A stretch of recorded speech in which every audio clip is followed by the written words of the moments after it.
ఎవరైతే మనకి ఫస్ట్ నుంచి చివరి దాకా ఈ సైకిల్ కంప్లీట్ చేస్తారో, క్లాసులు ఏవి ఆపకుండా ఎగ్గొట్టకుండా పెట్టే ప్రతి టెస్ట్ రాస్తారో, ఇచ్చే ప్రతి పీడిఎఫ్ చదువుతారో, వచ్చే ప్రతి డౌట్ అడుగుతారో, I'm 100% sure you will remember me for your life. అంటే మీకు యూపీఎస్సీలో ఉన్న భయంలో ఒక పోర్షన్ ఎగిరిపోద్దు. అకౌంట్ మీ గురించి మరి మీరు టెన్షన్ పడరు, అదైతే guarantee. But what you need to do, ఈ మూడు చేయాలి. అన్ని క్లాసులు అటెండ్ అవ్వాలి, అన్ని పీడిఎఫ్లు చదవాలి, మోస్ట్ ఇంపార్టెంట్లీ వచ్చిన ప్రతి డౌట్ అడగాలి. డౌట్ అడగకుండా సైలెంట్గా ఉండిపోతే డౌట్స్ అలా క్యారీ అయిపోతాయి. సో ఎంత చిన్న డౌట్ అయినా, సుత్తి డౌట్ అయినా, నవ్వుతారేమో, అడగొచ్చా లేదో అనే ఫీలింగే పెట్టుకోకుండా అడిగేయాలి. ఓకే. సో మేజర్ ప్రాబ్లం ఏంటంటే ఇర్రెగ్యులారిటీ. ఆ ఇర్రెగ్యులారిటీని మనం కట్ చేయగలిగితే చాలు. అసలు యాక్చువల్గా ఇప్పుడు సక్సెస్ కి మనకి మధ్యలో ఉన్న దూరం ఏంటో తెలుసు, డిసిప్లిన్, ఇంకేం లేదు. యూపీఎస్సీ కాదు, సబ్జెక్ట్ కాదు, డిఫికల్టీ కాదు, ఏమీ కాదు. డిసిప్లిన్ లేకపోవడం. ఆ డిసిప్లిన్ ఉంటే అన్నీ వస్తాయి, ప్రతిదానికి సొల్యూషన్ వచ్చింది. ఓకే సరే, ఇవాళ మనం నా ఫేవరెట్ టాపిక్ ఇది. యాక్చువల్గా ప్రతి 2020లో, 2021లో, 2022లో 3 సంవత్సరాలు కూడా నేను ఈ చాప్టర్ తోనే స్టార్ట్ చేసేవాడిని economy classes. So last 2 years నుండి కొంచెం వేరియేషన్ ఇస్తున్నాను, but otherwise I use to start with this topic every year కూడా. So the topic for today is financial markets.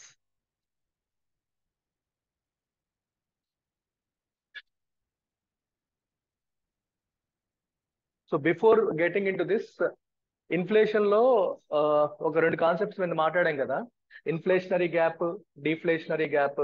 మరొకసారి అంటే దాంట్లో క్వశ్చన్స్ రకరకాలుగా వచ్చే అవకాశం ఉంటుంది, అందుకని కొన్ని వర్డ్స్ చెప్తాను. So he spoke about something called inflationary gap. Just remember these words: potential output లేదా GDP, actual output or GDP. జాగ్రత్తగా అర్థం చేసుకోండి, 2 పదాలు చాలా ఇంపార్టెంట్. యాక్చువల్ అంటే in reality whatever has happened, అది యాక్చువల్. పొటెన్షియల్ అంటే what is its potential. For example, ఈ రూమ్ కి పొటెన్షియల్ సీటింగ్ ఎంత? నెంబర్ ఆఫ్ చైర్స్ లెక్క పెట్టుకోవాలి. నెంబర్ ఆఫ్ చైర్ లెక్క పెడితే వచ్చేది potential seating. Actual could be less, actual could be more also. సినిమాలో చూడండి, కొన్నిసార్లు ఎక్కువ మంది అయిపోయి ఎక్స్ట్రా బెంచ్లు వేస్తారు, చైర్లు వేస్తారు. ఇంకా ఎక్కువ మంది అయిపోయి కింద కొంతమంది కూర్చొని చూసారు అనుకోండి. అర్థమైందా? Actual. So actual can be more than potential, actual can be less than potential. Normal గా లెస్ ఉంటుంది, but there are scenarios where actual is more than potential. So potential అంటే అర్థం ఏంటి? At full employment level. అంటే దేశంలో work force ఎంతైతే available గా ఉందో, ఇండస్ట్రీస్ ఏదైతే అవైలబుల్ గా ఉన్నాయో అన్ని ఫుల్ గా ఆక్యుపై అయిపోయాయి. అన్ని ఇండస్ట్రీస్ అందరినీ ఎంప్లాయ్ చేసేసుకున్నాయి, ప్రొడ్యూస్ చేస్తున్నాయి. That is actual potential. Actual కాదు, potential output. Potential output. But at times what would happen is there is too much of demand. ప్రజల చేతుల్లో విపరీతమైన మనీ ఉంది, టూ మచ్ ఆఫ్ డిమాండ్ ఉంది, too much of purchasing power ఉంది. దానివల్ల expect చేసిన దానికంటే చాలా ఎక్కువ డిమాండ్ రావడం వల్ల ఏమవుతుంది, మన దగ్గర ఉన్న ఇండస్ట్రీస్ నార్మల్ గా వర్క్ చేస్తుంటే డెలివర్ చేయలేకపోతున్నాయి, డిమాండ్ మీట్ అవ్వలేకపోతున్నాయి. సో అప్పుడు ఏం చేస్తాయి? ఓటీ, ఓవర్ టైం పనిచేస్తాయి. ఓవర్ టైం పనిచేస్తాయి. 3 షిఫ్ట్లు కాస్త 5 షిఫ్ట్లు అవుతాయి, 6 షిఫ్ట్లు అవుతాయి. 1 ఎంప్లాయీస్కే ఎక్స్ట్రా వర్క్ ఇస్తారు, ఎక్స్ట్రా టైం ఉండండి శాలరీ ఇస్తామని అంటారు. అప్పుడు నీకు డెలివరీ అవుట్పుట్ ఎంత ఉంటుంది? పొటెన్షియల్ కంటే ఎక్కువ ఉంటుంది. పొటెన్షియల్ కంటే ఎక్కువ ఉంటుంది. ఆ సినారియో ఇన్ఫ్లేషనరీ గ్యాప్. అంటే ఈ పదాలు వస్తే మళ్ళీ కన్ఫ్యూజ్ అవ్వకూడదు, అందుకని చెప్పాను. Potential is production capacity at full employment level. Actual is actual. So there are scenarios where actual can be more than potential. మీకు సినిమా హాల్ ఎగ్జాంపుల్ పెట్టుకోండి. సినిమా హాల్ కెపాసిటీ 300 సీట్లు. 300 సీట్లు వస్తే పొటెన్షియల్, హౌస్ఫుల్ అయింది, potential. 300 సీట్లకి మించి కుర్చీలు వేసేసి బ్లాక్ లో అమ్మేసి రేట్లు పెంచేసి కూర్చోబెట్టారు అనుకోండి, అది యాక్చువల్. సో యాక్చువల్ కి పొటెన్షియల్ కి మధ్యలో ఉన్న డిఫరెన్స్ నే ఇన్ఫ్లేషనరీ గ్యాప్ అంటాం. గ్యాప్ అంటే అర్థం ఏంటి? That difference. So inflationary gap is nothing but actual minus potential. Actual minus potential. Actual output minus potential output. That difference is called inflationary gap. అప్పుడు ఏముంటుంది, ప్రైస్ పెరుగుతుంది, అందుకని ఇన్ఫ్లేషనరీ గ్యాప్ అన్నాం. Price పెరిగింది కాబట్టి ఇన్ఫ్లేషనరీ గ్యాప్ అని అన్నాం. ఎందుకు పెరిగింది? Because two much of demand ఉంది. డిమాండ్ ఉంది కాబట్టి అలాంటి సినారియో వచ్చింది. ఉన్న ఇండస్ట్రీస్ మొత్తం అందరు ఎంప్లాయీస్ పెట్టినా సరిపోవట్లేదని అర్థం ఏంటి? చాలా ఎక్కువ డిమాండ్ ఉందని అర్థం. మరి అంత డిమాండ్ ఉంది కాబట్టి అలాంటి సినారియో మనకు వచ్చింది అని అర్థం. ఓకేనా? That is called inflationary gap. Opposite ఏంటి? డిఫ్లేషనరీ గ్యాప్. సో డిఫ్లేషనరీ గ్యాప్ ఏంటి? Your actual is actually less than potential. Actual is less than potential. Potential కంటే యాక్చువల్ చాలా తక్కువ ఉంది. ఇప్పుడు జరుగుతుంది డిఫ్లేషనరీ గ్యాప్. ఈ ఎగ్జాంపుల్ తీసుకుంటే 60 సీట్లు ఉన్నాయి కానీ కొంతమంది కూర్చున్నారు. సినిమా హాల్లో హాఫ్ ఫుల్ అయింది, క్వార్టర్ ఫుల్ అయింది. That scenario is called deflationary scenario. So deflationary gap is equal to potential minus actual. Potential minus actual is deflationary gap. Actual minus potential is inflationary gap. So inflationary gap లో actual is more than potential. Deflationary gap లో potential is more than actual. అది గుర్తుపెట్టుకోండి. మీకు questions ఇచ్చేటప్పుడు ఇలా ఇవ్వచ్చు. Okay, consider A scenario, consider an economy where there is inflationary gap. కింద పాయింట్లు ఇస్తాడు. Actual output is less than potential output. Second point, actual output is more than potential output. So there is upward pressure on prices. There is downward pressure on prices. ఏం చెప్తారు?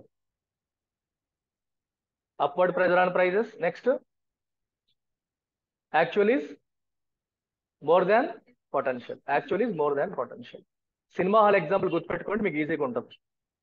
300 సీట్లు ఉన్నాయి, more than that వస్తే అప్పుడు ticket రేట్లు పెంచుతాడుగా, అవకాశం ఉంటే. Government regulate చేస్తుంది కాబట్టి అవ్వదు, కానీ ఆడు కొన్నిసార్లు దాచేసి బ్లాక్ లో అమ్ముతాడు, ఏదైనా జరిగింది. ఎక్స్ట్రా టికెట్లు ఇస్తాడు, బ్లాక్ లో అమ్ముతాడు, ఏదైనా జరిగింది, ప్రైస్ అనేది పెరిగింది. సో ఈ పాయింట్స్ ఒకసారి మీకు, ఎందుకంటే వేరే రకంగా ఇచ్చే అవకాశం ఉంటుంది కాబట్టి ఇది కవర్ చేశాను. క్లియర్ కదమ్మా? Online any doubts in this inflationary gap, deflationary gap? Yes, sir. Okay, so let's come to financial markets. So ఇది మీ అందరికీ చాలా నచ్చే టాపిక్, చాలా డౌట్స్ ఉండే టాపిక్. సో దీంట్లో మనం ఏం డిస్కస్ చేస్తాం? We will discuss stocks, will discuss mutual funds, we will discuss bonds, we will discuss T bills, we will discuss money market, capital market, Sensex, Nifty, alpha, beta.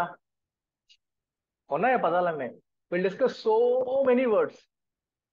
Masala bonds తెలుసా? There are bonds called masala bonds. విన్నారా? Masala Yes. Bonds, food bonds, Yes, sir. Oil bonds, ఇలాంటివన్నీ ఉన్నాయి. చాలా వింత వింత పదాలు, వింత వింత వర్డ్స్, వింత వింత టెర్మినాలజీ, చాలా విషయాలు మీరు తెలుసుకుంటారు. సో నేనేం చేస్తానంటే అబ్సల్యూట్ బేసిక్స్ నుంచి కాన్సెప్చువల్ గా ఇవాళ ఓన్లీ వైట్ బోర్డ్ మీద చెప్తాను. చెప్తూ తర్వాత మనం డాక్యుమెంట్ మోడ్లోకి వెళ్దాం. నేను పీపీటీ కూడా చేయలేదు, ఎందుకంటే ఇది బేసిక్స్ చెప్పకపోతే అసలు అర్థం కాదని. So let's begin with breaking down the words. ఇది ఇన్ఫ్లేషన్ లో కూడా మీకు చెప్పాను already. What is market? Where buyers and sellers. Buyers and sellers meet. Who is a buyer? A buyer is someone who is in need of something. Who is a seller? Someone who has something in excess. Something in excess. Because it is a financial market, so that something enti money. That something is money. If it is a fish market, that something is fish. If it is a mirchi market, that something is mirchi. A something ni man replace chestunnaru. If it is a financial market, that something is money, which means a financial market is a place where those in need of money meet those having excess amount of money. అంటే డబ్బులు ఎక్కువ ఉండేవాడు, డబ్బులు కావాల్సిన వాడు కలిసే ప్లేసే financial market. అర్థమైందా?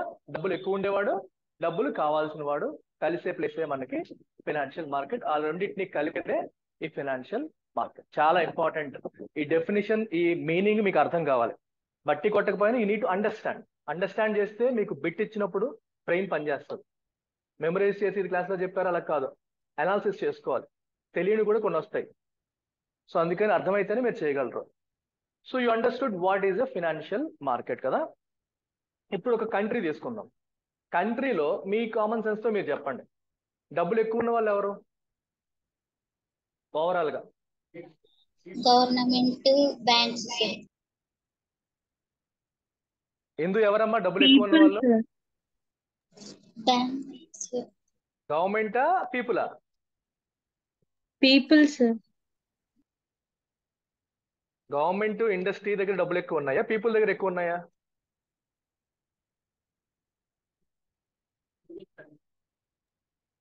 This is the beauty. మనకి ఇమీడియట్ గా గవర్నమెంట్ దగ్గర ఎక్కువ ఉంటాయి కదా, ఇండస్ట్రీ దగ్గర ఎక్కువ ఉంటాయి కదా అనుకుంటాం. They have needs. వాళ్ళ దగ్గర ఉన్నదానికంటే నీడ్స్ ఎక్కువ ఉంటాయి. ఎందుకంటే గవర్నమెంట్ ప్రజలకు ఎన్నో చేయాలి. సో ఉన్న డబ్బులు సరిపోవు, ఇంకా కావాలి. ఇండస్ట్రీ ఎక్స్పాండ్ అవ్వాలి, వచ్చిన ప్రాఫిట్ సరిపోవు, ఇంకా ఇంకా పెద్ద చేయాలి. సో ఇండస్ట్రీకి గవర్నమెంట్ కి జనరల్ గా డబ్బులు కావాలి. In general they are in need of money. వాళ్ళ దగ్గర లేవని కాదు, వాళ్ళకి ఇంకా కావాలి. ఉన్న సరిపోదు, ఇంకా చెయ్యాలి. బట్ పీపుల్ దగ్గర డబ్బులు ఏం లేవు కదా సార్. పీపుల్ దగ్గర మిగులుతాయి. నువ్వు 10,000 సంపాదించవచ్చు, 8,000 వచ్చింది అనుకోండి, 2,000 నీ దగ్గర పెరిగింది, దట్ ఈస్ ఎక్సెస్ క్యాష్. 5,000 సంపాదిస్తున్నావు, 3,000 ఖర్చు అయింది, 4,000 వచ్చింది, 1,000 రూపాయలు మిగిలింది, that is excess cash. Individual గా ఎవరు డబ్బున్నోళ్ళు కాదు. అలాంటి వాళ్ళు ఒక 1,000 మంది కలిస్తే నీ దగ్గర 1,000 రూపాయలు మిగిలింది. 1,000 రూపాయలు మిగిలిన వాళ్ళు ఒక 1,000 మంది కలిస్తే 1,000 ఇంటూ 1,000 10 లక్షలు అయిపోయింది. అర్థమైందా? అలాంటి వాళ్ళు 1,000,000 మంది కలిస్తే ఎంతమంది ఉన్నారు మన దేశంలో? జనాభా ఎంత? 142. 144. కోట్లు దాటిపోయిందా? Yes, ఎన్ని sir. ఫ్యామిలీస్ ఉంటాయి?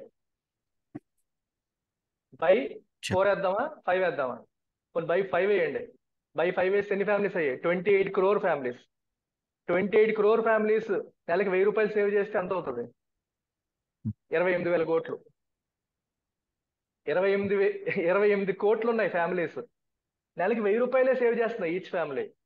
28 కోట్లు ఇంటూ 1,000, 28,000 కోట్లు. 1,000 రూపాయలే సేవ్ చేస్తారా యావరేజ్ గా? ఇంకెక్కువే చేస్తారు కదా. Imagine the amount of money with people. అర్థమైంది మీకు? సో ఎక్కువ డబ్బులు ఎవరి దగ్గర ఉన్నాయి? ప్రజల దగ్గర. ఆ డబ్బుల కోసమే అందరూ ఆరాటం. ఎవరెవరు ఆరాటం? బ్యాంక్ కోడ్ ఆరాటం. ఫస్ట్ బ్యాంక్ కోడ్, నా దగ్గర డిపాజిట్ చేయి, నా దగ్గర డిపాజిట్ చేయి. ఇంకోవైపు ఇండస్ట్రీలు, ఇంకోవైపు గవర్నమెంట్. అందరికీ ప్రజల దగ్గర ఉన్న డబ్బులే కావాలి. సో ఈ ఫినాన్షియల్ మార్కెట్ లో మనీ ప్రొవైడర్స్ ఎవరంటే పీపుల్. మేజర్ గా పీపుల్. పీపుల్ దగ్గర ఎక్కువ డబ్బులు ఉంటాయి. ఇండివిజువల్ గా ఉండవు, ఓవరాల్ గా ఉంటాయి. ఒక్కొక్కరిది కౌంట్ చేస్తే సరిపోదు. బట్ అందరిది పూల్ చేశారనుకోండి, then it will be huge amount of money. Is it clear everyone? Yes, sir. Yes, sir. Now we will talk about 2 kinds of instruments. ఇప్పుడు నేను ఏం చెప్తున్నాను? ఎక్సెస్ ఉన్న వాళ్ళు నీడ్ ఉన్న వాళ్ళని కలుపుతాడు అంటున్నాం కదా. సో ఎక్సెస్ ఉన్నవాడు నీడ్ ఉన్నవాడికి ఇస్తాడు కదా. ఎందుకు ఇస్తాడు? బికాస్ ఇంట్లో ఖాళీగా ఉంటే దాని వల్ల ఉపయోగం లేదు. He wants to generate some revenue out of it. ఖాళీగా కూర్చోబెడితే నష్టం, ఉపయోగం లేదు. సో దాని నుంచి కొంచెం రావాలి. ఇన్ఫ్లేషన్ వల్ల ఇంక పోతుంది, ఉన్నది పోతుంది. నేను బీరువాలో పెట్టి 100 రూపాయలు దాచుతాను, సంవత్సరం తర్వాత తీసాను, యాక్చువల్గా 100 కాదు అది, దాని వాల్యూ పడిపోయింది, దాని పర్చేసింగ్ పవర్ పడిపోయింది. సో ఆ విషయాన్ని మనం గమనించాలి. సో చాలా మంది రోజువారీ కూలీ చేసే వాళ్ళు కానీ, కష్టపడే వాళ్ళు కానీ జాగ్రత్తగా దాచుకుంటారు బీరువాల్లోనో, పోపుల డబ్బీలోనో, వాటిలోనో. But they are losing it because of inflation. Financial literacy లేదు, ఎక్కడ సేవ్ చేయాలో వాళ్ళకి తెలియదు. చాలా మందికి బ్యాంక్ అకౌంట్సే లేవు. ఫినాన్షియల్ ఇంక్లూజన్ అని అందుకే మాట్లాడతాం. ప్రతి ఒక్కరికి బ్యాంకింగ్ సేవలు అందుబాటులో ఉంటే అట్లీస్ట్ తెలుస్తుంది. ఇప్పుడు చేస్తున్నారు. ఇప్పటికీ లేని వాళ్ళు చాలా మంది ఉన్నారు. స్కీమ్కి లింక్ చేశారు కాబట్టి స్కీమ్ కోసం అని పెట్టుకుంటున్నారు. That is the objective between JAM. ఏంటి jam?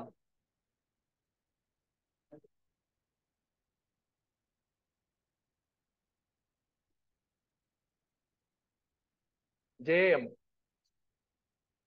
కిసానా. What is JAM? Joint అకౌంటా? Mobile, M mobile, A Aadhaar, J Jan Dhan account. So account ఆధార్తో లింక్ అవ్వాలి, మొబైల్తో లింక్ అవ్వాలి. So that you can do stuff on mobile తోనే చేసేలాగా తీసుకొస్తున్నారు ఇలాంటివి.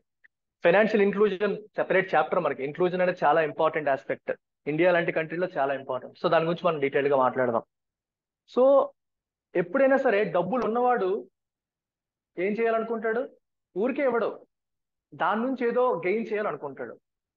తీసుకునేవాడు ఏం చేయాలనుకుంటాడు? దాని నుంచి వాడు ఏదో బిజినెస్ పెట్టాలనుకోవచ్చు, లేదా అవసరం తీర్చుకోవాలనుకోవచ్చు, ఏదన్నా కావచ్చు. అవసరాలు రకరకాలుగా ఉంటాయి. సో ఆ తీసుకునేవాడు ఇచ్చేవాడికి ఏదైనా ఇవ్వడానికి ఇష్టపడతాడు డెఫినెట్ గా. ఎందుకంటే నా అవసరం తీరుతుంది ఇక్కడ, నా అవసరం తీరుతుంది కాబట్టి I will be ready to pay something. So ప్రధానంగా ఫినాన్షియల్ మార్కెట్ ఇన్స్ట్రుమెంట్స్ ని మనం 2 రకాలుగా కేటగరైజ్ చేయొచ్చు.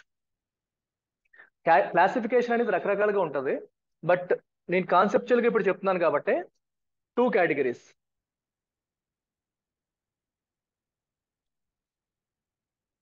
Okay, based on the nature of the instrument, we can categorize them into 2 types. One is equity, the other one is debt. Debt is something you all know. Debt అంటే ఏంటి? అప్పు. So అప్పు ఇచ్చినప్పుడు ఏం expect చేస్తాం? Interest. So the Interest word expect debt చేస్తాం. is always associated with the word interest. Debt అనే పదం is associated with interest. So if you are giving something to someone, you expect interest on it. ఒక 10,000 రూపాయలు ఇచ్చావు, 10% వడ్డీ అనుకుంటే 10,000 మీద 10% ఎంత? 1,000 రూపాయలు. కొద్దిగా మ్యాథ్స్ ఫాస్ట్గా ఉండాలి. 10,000 మీద 10% ఎంత? 1,000 రూపాయలు సంవత్సరానికి. 1 ఇయర్ అయ్యాక నీకు 10,000 ప్లస్ 1,000 రూపాయలు కలిపి 11,000 రూపాయలు నీకు వస్తారు. ఆ ఎక్స్ట్రా 1,000 రూపాయల కోసం నువ్వు వాడికి అప్పిస్తావు. So you expect interest when you're giving something as a loan.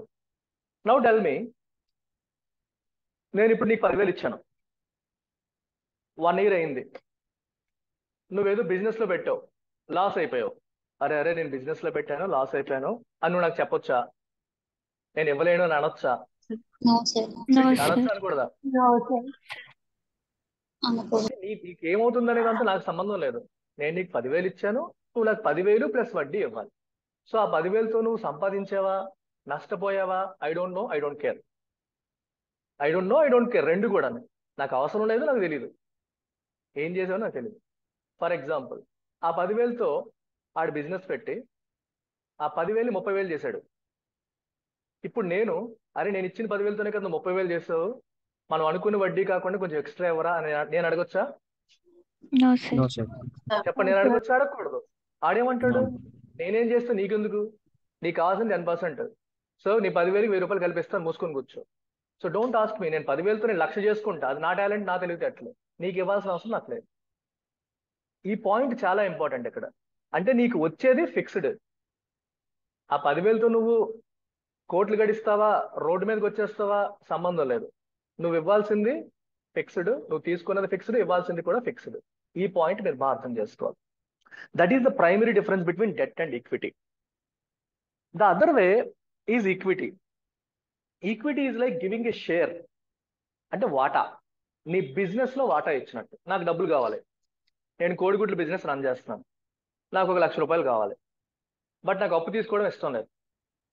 నేనేం చేస్తాను, నా క్లోజ్ ఫ్రెండ్ ఒకడు ఉన్నాడు, అరే నేను కోడిగుడ్లు బిజినెస్ స్టార్ట్ చేశాను, మంచి డిమాండ్ ఉంది, జనాలు భయంకరంగా తింటున్నారు గుడ్లు, సో నాకు కొంచెం ఫండ్స్ ఉంటే మనం ఇంకా ఎక్స్పాండ్ చేయొచ్చు, ఇంకా బాగా సంపాదించవచ్చు అని నేను వాడికి నా బిజినెస్ గురించి బాగా చెప్పి 1,00,000 రూపాయలు సొద్దురా అని చెప్పి అడిగాను.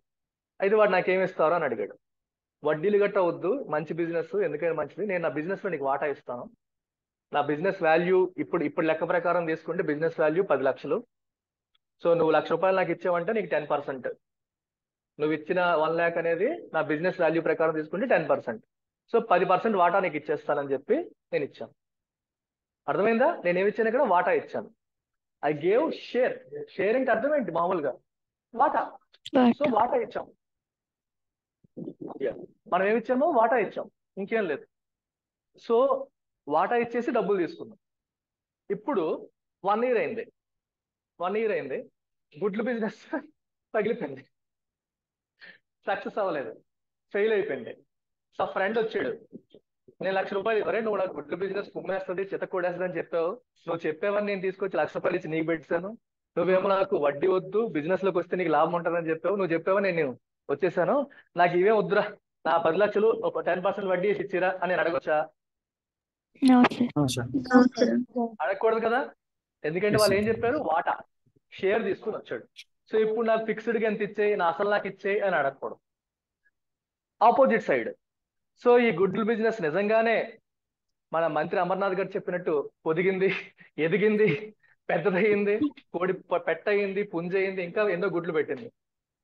సో ఈ 10 లక్షల వాల్యుయేషన్ ఉన్న బిజినెస్ కాస్త ₹1,00,00,000 వాల్యుయేషన్ అయిపోయింది. నేను ఇనీషియల్ గా అప్పుడు బాధపడ్డ మొదలెట్టాను, అనవసరంగా వీడికి వాటా ఇచ్చాను. ఇప్పుడు వీడికి ఇప్పుడు 10% అంటే ₹1,00,00,000, ఆడికి 10 లక్షలు, ఆడి పెట్టింది 1,00,000, ఆడికి ఇప్పుడు 10 లక్షలు ఇవ్వాలి. ఐడియా నాది, ఇనీషియల్ గా నేను పెట్టాను అని నేను ఫీల్ అయిపోయి, అరే ఇప్పుడు 1,00,000 ఇచ్చావు కదా, నీకు 1,00,000 కలిపించేస్తాను రా అని అనొచ్చా? అనకూడదు. No, sir. No, sir. అర్థమైందా? సో ఇప్పుడు నేను ఏమి ఇవ్వాలి అడిగి? వాటా. నీకు ప్రాఫిట్ ఎంత వస్తే ప్రాఫిట్ లో వాటా. ఓకే, ప్రాఫిట్ లో వాటా. సో ఈక్విటీ లో పెట్టేవాడు ఏం ఎక్స్పెక్ట్ చేస్తాడు? Profit Share profit. Or a share in profit. So నీ ప్రాఫిట్ లో వాటా ఇవ్వాలి. నీ అసల్లోనూ వాటా వస్తుంది, ప్రాఫిట్ లో కూడా వాటా వస్తుంది.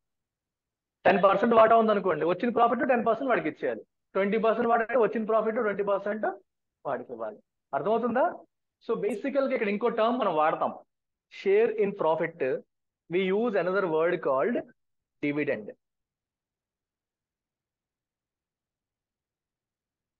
We use another word called dividend. A dividend is nothing but share in profit. Simple thing. ఇప్పుడు డివిడెండ్ కాన్సెప్ట్ చెప్తాను. ఒక కంపెనీ ఉంది, కంపెనీలో రకరకాల షేర్ హోల్డర్స్, అంటే కంపెనీ షేర్స్ కొన్న వాళ్ళు, అంటే కంపెనీలో వాటాదారులు. ఎప్పుడైనా షేర్ అనగానే ఏం రావాలి మైండ్ లోకి? వాటా. Vata. షేర్ హోల్డర్ అంటే Share. వాటాదారుడు, ఆ కంపెనీలో వాటాదారుడు అని అర్థం. ఓకేనా? సో ఇప్పుడు ఆ కంపెనీ 1 crore ప్రాఫిట్ సంపాదించింది. 1 year లో 1 crore ప్రాఫిట్ సంపాదించింది. కంపెనీలో 100 షేర్ హోల్డర్స్ ఉన్నారు. And each of them having 1 share. So company మొత్తాన్ని కరెక్ట్ గా 100 షేర్ల కింద డివైడ్ చేశారు. 100 మంది కలిపి పెట్టుకున్నారు అనుకోండి, 100 మంది ఈక్వల్ అమౌంట్ పెట్టి ఆ కంపెనీ పెట్టారు. 100 షేర్ హోల్డర్స్ ఒక్కొక్కడు సమ్ అమౌంట్ పెట్టుకొని వచ్చారు. సో ఈక్వల్ గా స్ప్లిట్ అయ్యాయి. ఇప్పుడు 1 crore ప్రాఫిట్ వచ్చింది, కానీ కంపెనీకి గ్రోత్ పొటెన్షియల్ ఉంది. సో 1 crore పని చేసుకోవడం ఎందుకు, మనం ఎక్స్పాండ్ చేద్దాం బిజినెస్ ను. ఇప్పుడు ఎల్టెక్స్ చేస్తాం అనుకోండి, సూపర్ సక్సెస్ అయిపోయి నాకు డబ్బులు ఎక్కడ పెట్టాలో తెలియట్లేదు. సో నేను ఒరిస్సాలో కూడా పెడతాను, రాజస్థాన్లో కూడా పెడతాను, ఢిల్లీలో కూడా పెడతాను అని చెప్పి I might want to expand. So expansion కోసం 80 lakhs అవసరం అవుతుంది, లేదా 90 lakhs అవసరం అవుతుంది అనుకోండి. సో 1 crore లో నేను 90 lakhs పక్కన పెట్టేశాను. దేనికోసం? అది ఎక్స్పాన్షన్ కోసం వెళ్ళిపోయింది. ఇంకెంత మిగిలింది? 10 lakhs. So this 10 lakhs I want to distribute. So ఎంతమంది ఉన్నారు? 100 మంది. సో 100 మందికి 10 లక్షలు సర్దేస్తే ఎంత వస్తుంది మనిషికి? 10,000 వస్తుంది. So each person gets 10,000 and this 10,000 is called dividend. అంటే ప్రాఫిట్ లో ఎక్స్పాన్షన్ కోసం కావచ్చు, వేరే పర్పస్ కోసం కావచ్చు, లేదా అకౌంట్ లో ఉంచడం కోసం, కంపెనీ అకౌంట్ లో ఉంచడం కోసం కావచ్చు, అలా ఉంచేయగా ఎంతైతే పంచుకోవాలని తీసుకుంటారో అది డివిడెండ్. ఆ 90 lakhs కూడా మనకేం వేస్ట్ అయిపోవట్లేదు, కంపెనీ పేరు మీద ఉంది. దాని ద్వారా ఎక్స్పాండ్ అవుతుంది. ఎక్స్పాండ్ అయ్యి కంపెనీకి ఇంకా ఎక్కువ ప్రాఫిట్లు వస్తే నెక్స్ట్ ఇయర్ మనం ఇంకా బాగుపడతాం. కంపెనీ వాల్యూ ఇంకా పెరిగింది అనుకోండి, మన అసలు ఇంకా పెరుగుతుంది. ఎందుకు మనం ఈ రోజే డబ్బులు తీసుకోవాలని ఎందుకు ఖర్చు పడిపోవాలి? ఆ డబ్బులు తీసుకుని మనం ఎక్కడో ఇన్వెస్ట్ చేయాలి. దాని బదులు కంపెనీలో ఉంచామనుకో, నీ కంపెనీయే గ్రో అవుతుంది. Your company itself is growing, then why to worry. అర్థమైందా? So dividend is nothing but a share in profit. So ఇక్కడ అందరిది ఈక్వల్ షేర్ కాబట్టి ఈక్వల్ అమౌంట్ తీసుకున్నారు. అలా కాకుండా ఒకడికి 1 share ఉంది, ఇంకొకటికి 10 shares ఉన్నాయి. అప్పుడు వీరిద్దరు ఎలా తీసుకుంటారు? 1 share ఉన్నవాడు 10,000 తీసుకుంటాడు, 10 shares ఉన్నవాడు 1 lakh తీసుకుంటాడు. అంటే వాళ్ళ షేర్ బట్టే 1 share కి ఎంత అని చెప్పి క్యాలిక్యులేట్ చేస్తారు. నీకు ఎన్ని షేర్స్ ఉంటే అంత అమౌంట్ ఎక్కువ వస్తుంది. ఓకేనా? ఇప్పుడు రిలయన్స్ ఇండస్ట్రీస్ కంపెనీ ఉంది, వాళ్ళు డివిడెండ్ ప్రకటించారనుకోండి, ఎక్కువ డివిడెండ్ ఎవరికి వెళ్తుంది? ముఖేష్ అంబానీకి వెళ్తుంది. మెజారిటీ షేర్ హోల్డర్ అతను కాబట్టి. 1 share కొంటే నాకు కూడా డివిడెండ్ వస్తుంది, సింగిల్ షేర్ కొన్న నాకు వస్తుంది, ముఖేష్ అంబానీకి కూడా వస్తుంది.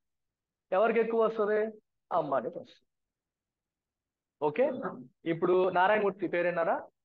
ఎవరు? ఇన్ఫోసిస్ ఫౌండర్ నారాయణమూర్తి. వాళ్ళ అబ్బాయి ఉన్నాడు. ఈ మధ్యనే ఒక ఏదో స్టార్ట్అప్ లోనే ఏదో పెట్టుబడి పెట్టాడు, సంథింగ్ ఏదో చూశాను.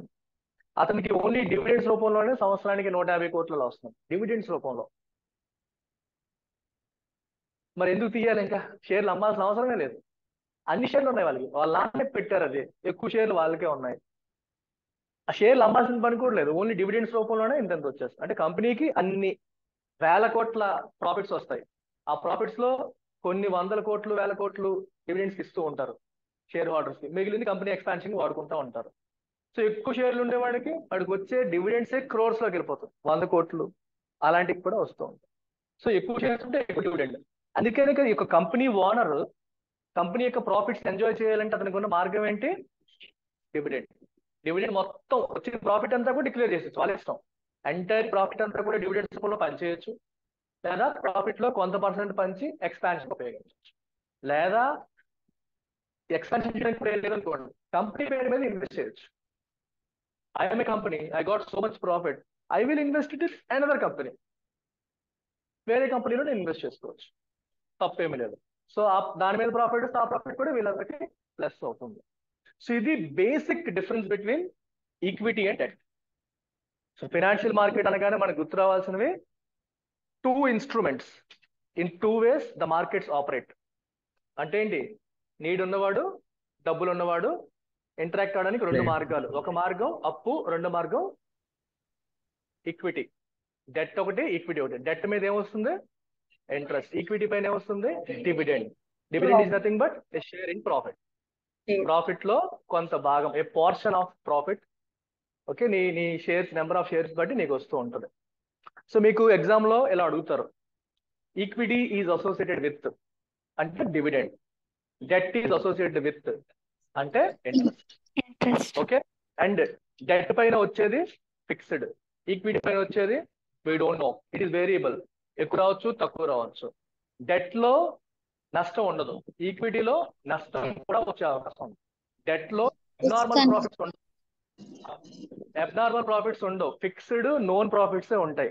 ఈక్విటీలో అబ్నార్మల్ ప్రాఫిట్స్ కూడా స్కోప్ ఉంటుంది. అబ్నార్మల్ ప్రాఫిట్ దేంట్లో నో రిస్క్? డెట్ లో నో రిస్క్. డెట్ లో రిస్క్ ఎంత పెట్టాం ఎంత వస్తుంది, ఈక్విటీలో రిస్క్ ఉంటుంది, పెట్టింది రావచ్చు పోవచ్చు, అయిపోవచ్చు. We don't know, it's not in our hands. So this is all about equity versus debt. ఇప్పుడు ఇండియాలో మీ పేరెంట్స్ కానీ మీకు తెలిసింది, let's get into our personal lifes. కొంచెం ఈ క్లాస్ అంతా మన పర్సనల్ లైఫ్ కూడా ఉపయోగపడుతుంది, అందుకే కొంచెం నేను ఆ లెవెల్లో చెప్తాను. Exam orientation plus personal orientation which you can tell your parents. చాలా మందికి తెలియదు పర్సనల్ ఫైనాన్స్ అది. ఇప్పుడు మన ఇంట్లో మీ ఫాదర్ కానీ మీ మదర్ కానీ మీ చుట్టాలు కానీ ఎవరైనా కానీ when they have excess cash, what are they doing?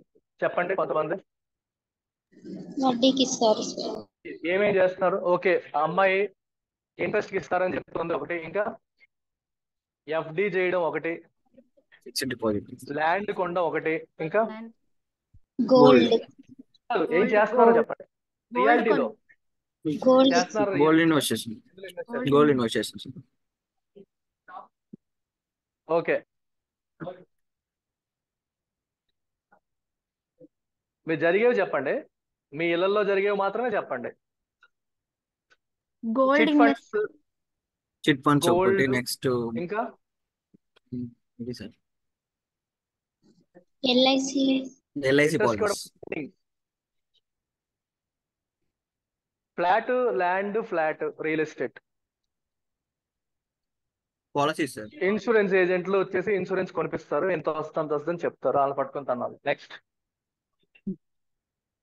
అంటే ఇంకేమైనా ఉన్నాయో అడుగుతున్నాను నేను అకాడమికల్ గా అడగట్లేదు, ప్రాక్టికల్ గా అడుగుతున్నాను.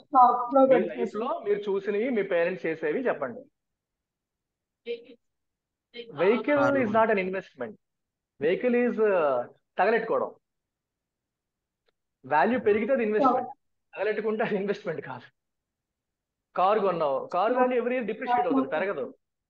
వాల్యూ తగ్గేది ఇన్వెస్ట్మెంట్ గా చూడకూడదు ఎప్పుడు, వాల్యూ పెరిగేదే ఇన్వెస్ట్మెంట్. ఇంకా స్టాక్ మార్కెట్ లో పెడతారు. ఓకే, ఎడ్యుకేటెడ్ సంగతి మనకు వదిలేయండి.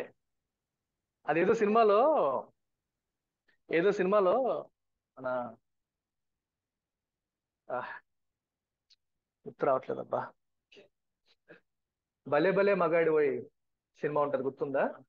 నాని ఆడి పక్కన వెన్నెల కిషోర్ అంటాడు కదా, ఏదో ఒక డైలాగ్ ఉంటది. సరే గుర్తు రావట్లేదు, గుర్తొచ్చే చెప్పండి. మన సినిమాలో కూడా అది మర్చిపోతాడు, నాకు అదే వస్తుంది. గుర్తు ఏదో ఆ డైలాగ్ గుర్తు రావట్లేదు. ఎనీవే చెప్తాను. సో ఇన్ జనరల్ మన లైఫ్ లో మన పేరెంట్స్, మా పేరెంట్స్ తో సహా చేసినవి ఇవే. మెజారిటీ ఇండియాలో తీసుకుంటే, రూరల్, మిడిల్, అర్బన్ లో తీసుకుంటే, మిడిల్ చిన్న చిన్న టౌన్స్ లో తీసుకుంటే మెజారిటీ అందరూ కూడా ఇవే చేస్తారు. ఇప్పుడు వీటిల్లో ఎన్ని సెక్యూర్డ్, ఎన్ని అన్సెక్యూర్డ్ ఒకసారి ఆలోచించండి. Secured, unsecured. అన్సెక్యూర్డ్ అంటే అర్థం ఏంటి? దానికి సెక్యూరిటీ లేదు, భద్రత లేదు.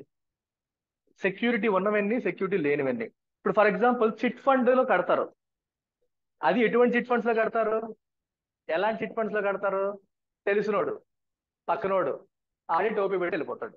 మీరు ఐపీ పెట్టాడు అంటారు. ఊర్లలో మాటలు ఎలా ఉంటాయి? ఐపీ పెట్టాడు, ఇంటలెక్చువల్ ప్రాపర్టీ పెట్టాడా? నాకు ఎప్పటికీ ఐపీ అంటే ఏంటో అర్థం కాలేదు. సో ఐపీ పెట్టి వెళ్ళిపోయాడా అంట. ఏంటి ఐపీ అంటే? ఊర్లో మాట్లాడే ఐపీ. ఏమో మరి ఏం పెట్టాడో తెలియదు కానీ ఇలా ₹1,00,00,000కి 2 కోట్లకి ఎగనామం పెట్టేసి సడన్ గా మాయమైపోతాడు. 10 సంవత్సరాల నుంచి ఉంటాడు, బాగా తెలిసిన వాళ్ళ చుట్టాలు వాళ్ళకి అది. సో అలా మొత్తం అంతా వసూలు చేస్తూ ఉంటారు. సడన్ గా రాత్రికి రాత్రి మాయమైపోతారు. చెప్పజలాని ఎటు వెళ్ళాడో తెలియదు, ఎటు వెళ్ళాడు, దేశం వెళ్ళిపోయాడు అంటారు, ఏ దేశం వెళ్ళాడో తెలియదు. చాలా సార్లు జరుగుతూనే ఉంటాయి. సో చిట్ ఫండ్స్ చాలా మంది పెడుతూ ఉంటారు, ఎక్కువ ఫండ్స్, ఎక్కువ డబ్బులు వస్తాయి, ఎంత పెడితే అంత వస్తుంది అని చెప్పేసి కడుతూ ఉంటారు. రెండు, లెట్సే ఈ వడ్డీకి ఇవ్వడం. వడ్డీకి ఇవ్వడం తీసుకోండి. సో చాలా మందికి ఇది ఒక ఆనందం. వడ్డీకి ఇచ్చేటప్పుడు చక్కగా మన చేతిలో నుంచి తిరుగుతూ ఉంటది, ఎప్పుడు లక్ష్మీదేవి చేతిలో కనిపిస్తూ ఉంటది, ఎక్సైట్ అవుతూ ఉంటారు. వడ్డీకి ఇవ్వడంలో మన 2 పద్ధతులు ఉన్నాయి. కొలేటరల్ తీసుకొని, హామీ తీసుకొని ఇవ్వడం, హామీ లేకుండా ఇవ్వడం. గోల్డ్ కానీ, లేకపోతే భూమి కానీ, పత్రం కానీ ఏదైనా పెట్టి అప్పిచ్చారనుకోండి, పర్లేదు, రిస్క్ తక్కువ, ఆడి మానేసినా ఇది మనకు ఉంది. అలా కాకుండా ఏమీ లేకుండా ఇచ్చారనుకోండి, తర్వాత చుక్కలు మామూలుగా ఉండవు, మామూలుగా ఉండవు. డబ్బులు అవసరం ఉన్నప్పుడు టోన్ ఒకలా ఉంటది, తిరిగి నువ్వు అడిగినప్పుడు ఇంకోలా ఉంటది. అవి భరించలేము. జరుగుతాయి, చాలా జరుగుతాయి. సో చాలా రిస్క్. సో లెండింగ్ లో కూడా రిస్క్ ఉంది. When you are giving it without collateral, హామీ లేకుండా, ఏమి సేఫ్టీ లేకుండా ఇస్తే దాంట్లో రిస్కులు ఉన్నాయి. So let's talk about FD, fixed deposit. Fixed deposit ఎక్కడ చేస్తారు? ఏంటమ్మా? బ్యాంక్స్. సో బ్యాంకుల్లో చేస్తారు. ఈ బ్యాంకుల్లో కూడా రకాలు ఉన్నాయి. స్టేట్ బ్యాంక్ ఆఫ్ ఇండియా ఉంది, ఊతుతి బ్యాంక్ ఉంది. ఊతుతి బ్యాంక్ ఏమో నీకు స్టేట్ బ్యాంక్ వాడు 6%, 7% ఇస్తే, ఊతుతి బ్యాంక్ 15% ఇస్తానంటాడు. ఒక 1 year తర్వాత మనకు కనబడదు ఊతుతి బ్యాంక్. ఉత్తుతే ఇంకేం ఉండదు అది. సో ఇలాంటివి కూడా జరుగుతూ ఉంటాయి. అంటే బ్రాండ్ ఉన్న బ్యాంకు, బ్రాండ్ లేని బ్యాంకు. ఒక పెద్ద పూర్వం నుంచి ఉన్నది ఎస్టాబ్లిష్డ్ బ్యాంక్ ఒకలా ఉంటది, కొత్తగా వచ్చినోడు కొన్ని ఉంటాయి. ఇప్పుడు మీకు కొత్తగా వచ్చినోడు, పూర్వం నుంచి ఉన్నాడు, ఎవరు ఎక్కువ వడ్డీ ఇస్తారు? కొత్తగా వచ్చిన వాళ్ళు అట్రాక్ట్ చేయడానికి. ఎందుకు? వాడు కూడా అంతే ఇవ్వచ్చు కదా. అట్రాక్ట్ చేయడానికి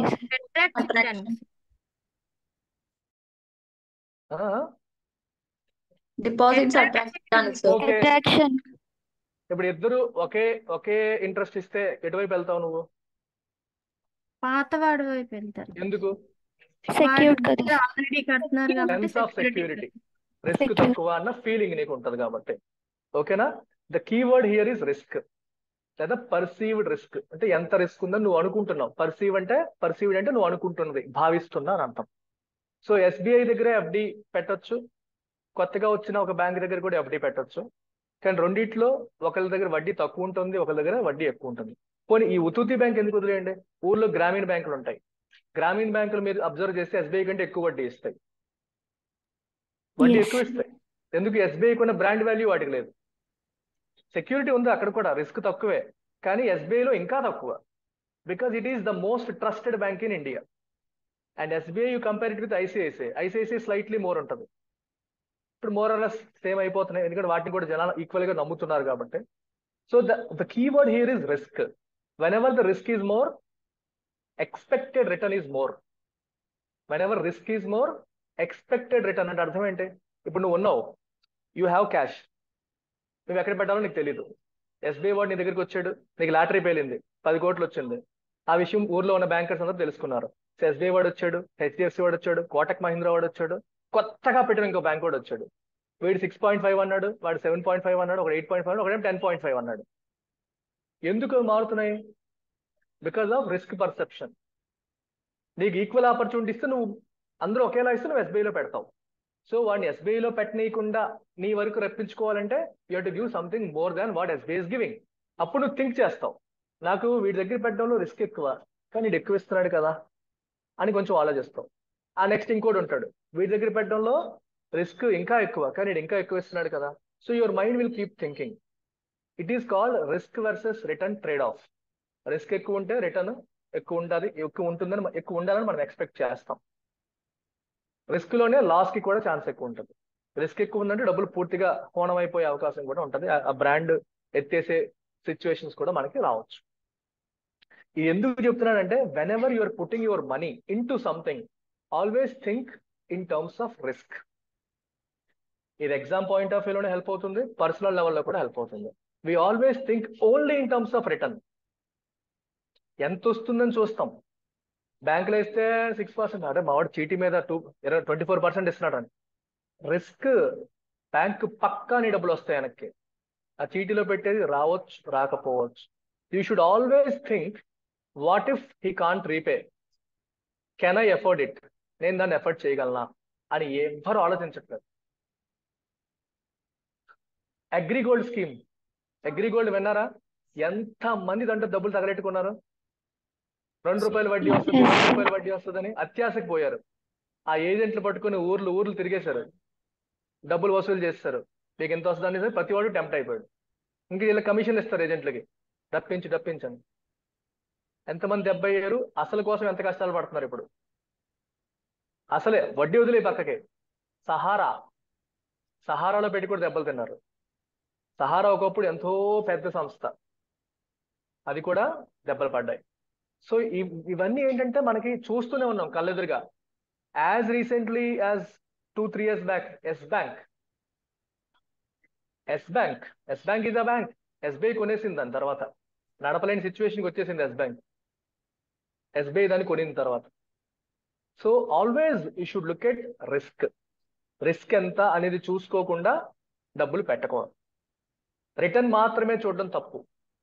ఓన్లీ రిటర్న్ మాత్రమే ఎంత వస్తుందని చూస్తూ డబ్బులు పెట్టడం అనేది కరెక్ట్ కాదు. రిస్క్ వర్సెస్ రిటర్న్ చూసుకుంటూ మనం డబ్బులు అనేది పెట్టాలి. అందుకే సెక్యూరిటీ ఉందా లేదా, నా డబ్బులు తిరిగి వస్తాయి లేదా, అసలు కన్నా రక్షణ ఉందా లేదా అనేది చూసుకోవాలి.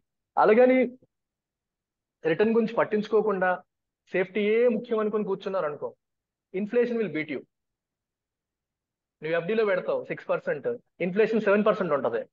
తిరిగి నీకు నెగిటివ్ ఇంట్రెస్ట్ రేట్ -1%. తిరిగి నువ్వు నష్టపోయినట్టు. మనం అనుకుంటాం నాకు 6% వచ్చింది అనుకుంటాం, కానీ ఇన్ఫ్లేషన్ 7% ఉంటే నీ డబ్బేమో 6% పెరిగింది, కానీ ఇన్ఫ్లేషన్ ఏమో 7%. అంటే నీ డబ్బు యొక్క పర్చేసింగ్ పవర్ వచ్చేసి 7% తగ్గిపోయింది. So you have actually lost it. కానీ మనం లాస్ అయ్యామని మనం తెలుసుకోం. అదేంటది, పెరిగింది కదా అకౌంట్లో అనుకుంటాం. దాని యొక్క యాక్చువల్ పవర్, మార్కెట్లో దాని పర్చేసింగ్ పవర్ని మనం చూసుకోవాలి. So always look at both aspects. And ఎంత రిటర్న్ ఎక్స్పెక్ట్ చేయాలి? Minimum to beat inflation. At least inflation beat చేయాలి. అట్లీస్ట్ ఇన్ఫ్లేషన్ బీట్ చేసేంత రిటర్న్స్ వస్తే అది మంచి ఇన్వెస్ట్మెంట్. ఇన్ఫ్లేషన్ కూడా బీట్ చేయలేకపోతే అది బ్యాడ్ ఇన్వెస్ట్మెంట్. సో మనకి ఇంట్రెస్ట్ రేట్ గురించి మాట్లాడినప్పుడు 2 మాట్లాడతారు, nominal interest rate, real interest rate. Nominal interest rate అంటే మీకు ఎంతైతే చెప్తున్నారో అది. రియల్ అంటే నామినల్ మైనస్ ఇన్ఫ్లేషన్. ఇన్ఫ్లేషన్ పోగా ఎంత మిగిలిందో అది real interest rate. For example nominal 7% ఉంది, ఇన్ఫ్లేషన్ 5% ఉంది, రియల్ ఎంత 2%. నామినల్ లోంచి మీరు ఇన్ఫ్లేషన్ తీసేయగా వచ్చేది రియల్. అంటే నీకు 2% కెడుతుంది. నువ్వు అనుకుంటున్నావు 7% వచ్చేస్తుందని, ఇన్ఫ్లేషన్ 5% పోయింది. సో నీ మనీ జస్ట్ 2% గ్రోయింగ్ అని అనుకోవాలి. అర్థమైంది? Always whenever you see these words, nominal, real is always adjusted for inflation. Nominal లోంచి ఇన్ఫ్లేషన్ ఎఫెక్ట్ ని తీసేగా వచ్చేది రియల్. ఇది నామినల్ జీడిపి, రియల్ జీడిపి దగ్గర మాట్లాడతాం. Nominal interest rate, real interest దగ్గర మాట్లాడుతుంటాం. చాలా సార్లు నామినల్ రియల్ వస్తూ ఉంటాయి. రియల్ అడ్జస్ట్ ఫర్ ఇన్ఫ్లేషన్, అంటే నామినల్ నుంచి ఇన్ఫ్లేషన్ ఎఫెక్ట్ ని తీసేయగా వచ్చేది రియల్. Always remember that. ఇక్కడి వరకు ఏమైనా డౌట్స్ ఉన్నాయా చెప్పిన వాటిలో? No, sir. Okay, we'll talk about one more basic concept. The concept called land ఉంది. ల్యాండ్ సంగతి మాట్లాడదాం. ల్యాండ్ లో పెట్టుకోవచ్చు కదా సార్ ఇవన్నీ, ఎందుకు ల్యాండ్లు బాగా పెరుగుతున్నాయి. మన ఊర్లో ఎప్పుడు కూడా మీరు చూస్తే మాట్లాడతారు, ఇది మా తాత 10,000 కొన్నాడు, ఇప్పుడు చూస్తే ₹1,00,00,000 చేస్తుంది. ఇలాంటి మాటలు వింటుంటామా లేదా? చాలా కామన్ గా మనం వింటాం. అలా వినేటప్పుడు మనం ఫస్ట్ మన రియాక్షన్ ఏంటి? మెస్మరైజ్ అవ్వడం, వావ్ వా. కానీ మనం అడగాల్సింది టైం. మన తాత ఎప్పుడు కొన్నాడు? కొని 50 సంవత్సరాలు అయింది, లేదా 100 సంవత్సరాలు అయింది. 100 సంవత్సరాలకి ఇంత పెరిగిందా అంటే సంవత్సరానికి ఎంత పెరిగింది అని మనం లెక్కలేస్తున్నామా? వెయ్యట్లేదు. వెయ్యాలి. ఇప్పుడు for example I tell you, నేను ఇప్పుడు మామూలుగా మిమ్మల్ని అడుగుతాను, ఒక మాట అడుగుతాను, మీరు నాకు చెప్పండి. 2018లో 50 లక్షలు, సో ఇప్పుడు వచ్చేసి అదేమో 80 లక్షలు అయింది. Will you be happy? మామూలుగా చెప్పండి, క్యాల్కులేషన్ చేయకండి brain లో. Yes, sir. నేను ఇప్పుడు చెప్పాను కాబట్టి మీ మైండ్ అలా ఆలోచించేస్తుంది. చెప్పకపోతే మీరు ఎలా ఆలోచించేవారు? 50 లక్షలు 80 లక్షలు అయిందంటే మీరు హ్యాపీ ఫీల్ అవుతారా? బట్ ఐడియల్ గా హ్యాపీ ఫీల్ అవ్వకూడదు. ఎలా ఆలోచించాలి? 50 లక్షలు 2018లో, ఇప్పుడు 2024. ఎన్ని సంవత్సరాలు గడిచాయి? 6 సంవత్సరాలు. 6 సంవత్సరాలు ఎంత పెరిగింది? 30 lakhs పెరిగింది. 30 lakhs అంటే ఎంత పర్సెంట్ 50 lakhs మీద? 60%. 60%. 30/50 into 100, అంతేనా? 30 lakhs by 50 lakhs into 100. Yes, sir. 60%. ఎన్ని సంవత్సరాల్లో? 6 years. సంవత్సరానికి ఎంత పెరిగినట్టు? 6 years. సింపుల్ వేసుకున్నాం, 10%. సింపుల్ అనుకుంటే 10%. యావరేజ్ గా 10%. పెద్ద అమౌంట్ ఏం కాదే, 10% పెద్ద గ్రోత్ ఏం కాదు. కానీ మనకి వినగానే ఎంత అయిందంటాం. Because people talk in absolute numbers. Absolute numbers అంటే అర్థం ఏంటి? అప్పుడు ఫిగర్ ఎంత, ఇప్పుడు ఫిగర్ ఎంత.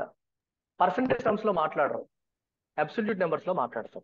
అబ్సల్యూట్ నెంబర్స్ లో మాట్లాడడం వల్ల మనకి ఎప్పుడు కూడా ఈ ఫీలింగ్ అనేది క్రియేట్ అయిపోతుంది. So I will give you my personal example. 2017 అక్టోబర్లో I quit my job. September అనుకుంటా, September was my last month, September or October. అప్పుడు నేను నా జాబ్ మానేశాను.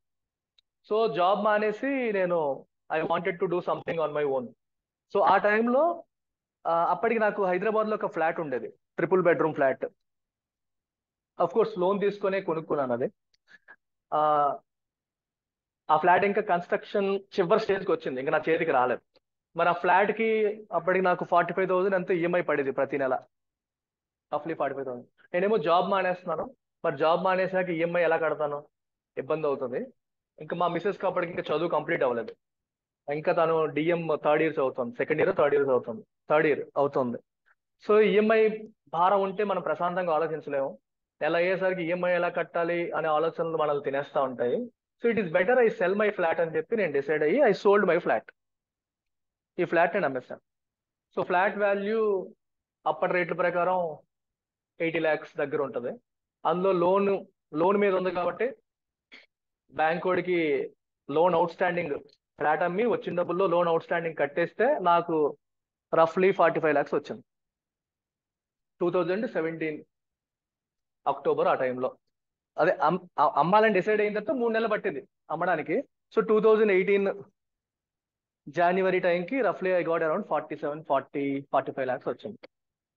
So then my in-laws, father-in-law, he told me to, ఏం చెప్తారు చెప్పండి? అంత డబ్బు చేతికి వస్తే పేరెంట్స్ ఏం చెప్తారు చెప్పండి? 50 లక్షలు వడ్డీకి ఇవ్వమని బుద్ధులు ఎవరు చెప్పారు? ల్యాండ్ కొని నిజంగా చెప్తారు 50 లక్షలు ఎవరైనా ఇమ్మంటారు వడ్డీకి? No, అది sir. ఇంప్రాక్టికల్. అది No, sir. పిచ్చెక్కిపోతాం, ఇంకేం లేదు అసలు. 50 లక్షలు ఎవడు వడ్డీలకి ఇవ్వడం? ల్యాండ్ కొనుక్కోమంటారు లేదా ఫ్లాట్ మరి నేను ఫ్లాట్ అమ్మాను కాబట్టి మరి ఫ్లాట్ కొనుక్కోమని చెప్పరు. సో ల్యాండ్ కొనుక్కోమని చెప్తారు. నాకు అదే చెప్పారు. ఎక్కడ సెటిల్ అవుతారు బాబు అంటే నేను వైజాగ్లో సెటిల్ అవుతాను అన్న. అది వైజాగ్లో ల్యాండ్ కొనేయండి అన్నారు. సో వైజాగ్లో 2018 జనవరి ఫిబ్రవరి టైంలో ఎంవిపి కాలనీ అప్పటికే అనుకున్నాం. ఎంవిపి కాలనీలో రేట్లు గజం 80,000 నుంచి ₹1,00,000 ఉంది. గజం అంటే స్క్వేర్ యార్డ్ అంటాం. స్క్వేర్ యార్డ్ తెలుగులో గజం. ఒక గజం రేటు 80,000 నుంచి ₹1,00,000 ఉంది. ఇప్పుడు 2018లో ఫిబ్రవరి ఆ టైంలో నాకు ఆ డబ్బులతో ల్యాండ్ కొనమని చెప్పారు. సో నాకు కొంచెం ఫైనాన్షియల్ నాలెడ్జ్ ఎక్కువ కదా. సో చాలా మందికి పేరెంట్స్ ల్యాండ్ కొనమని ఎందుకు చెప్తారు అంటే వాళ్ళకి తెలియదు కాబట్టి. మేజర్ రీజన్ ఏంటంటే they are not exposed to other revenues of investing. Precise reason అంటే నాలెడ్జ్ లేదు కాబట్టి they know only 2 things, either gold or. ఎక్కువ అమౌంట్ అంటే ల్యాండే చెప్తారు, వేరే ఏం చెప్పరు. ఎక్కువ అమౌంట్ నీకు ఏది ఉందంటే ల్యాండ్ చెప్తారు. బాగా ముసలాడు అయిపోయి ఉంటుంది, ఎఫ్డి చేసుకో, వడ్డీ మీద బతుకండి. ఇంకా వయసు అయిపోయింది, నువ్వేం చూస్తావు? ఆ ల్యాండ్ ఎప్పుడు తిరుగుతావు, అమ్ముతావు, రిజిస్టర్ తిరగడాలు ఎందుకని ఫుల్గా ఎఫ్డి చేసేసుకొని వడ్డీతో హాయిగా పోస్ట్ ఆఫీస్ రేట్ ఎక్కువ, గవర్నమెంట్ ఎస్బీఐలు ఎక్కువ వస్తుందో చూసుకోవడం, సీనియర్ సిటిజన్స్ కి ఎవరు ఎక్కువ వడ్డీ ఇస్తున్నారో చూసుకొని అందులో పెట్టుకొని బతకమంటారు. సో నాకు ఆయన చెప్పారు 80,000 to, అప్పుడు నేను అడిగాను ఇక్కడ ఏజెంట్లకి, అలా చెప్పారు. బట్ నేనేం చేశానంటే దీనికి ఇంకొక 5 lakhs యాడ్ చేసి, నా పర్సనల్ సేవింగ్స్ నుంచి 5 lakhs యాడ్ చేసి 50 lakhs చేసి I put this money in something called PMS. PMS అంటే 2 మీనింగ్స్ ఉన్నాయి. ఫైనాన్షియల్ ఒక మీనింగ్, అమ్మాయిలకి ఇంకో మీనింగ్. అమ్మాయిల మీనింగ్ మీకు తెలిసి ఉంటుంది, చాలా మందికి ఉంటుంది. ఇది ఏంటది?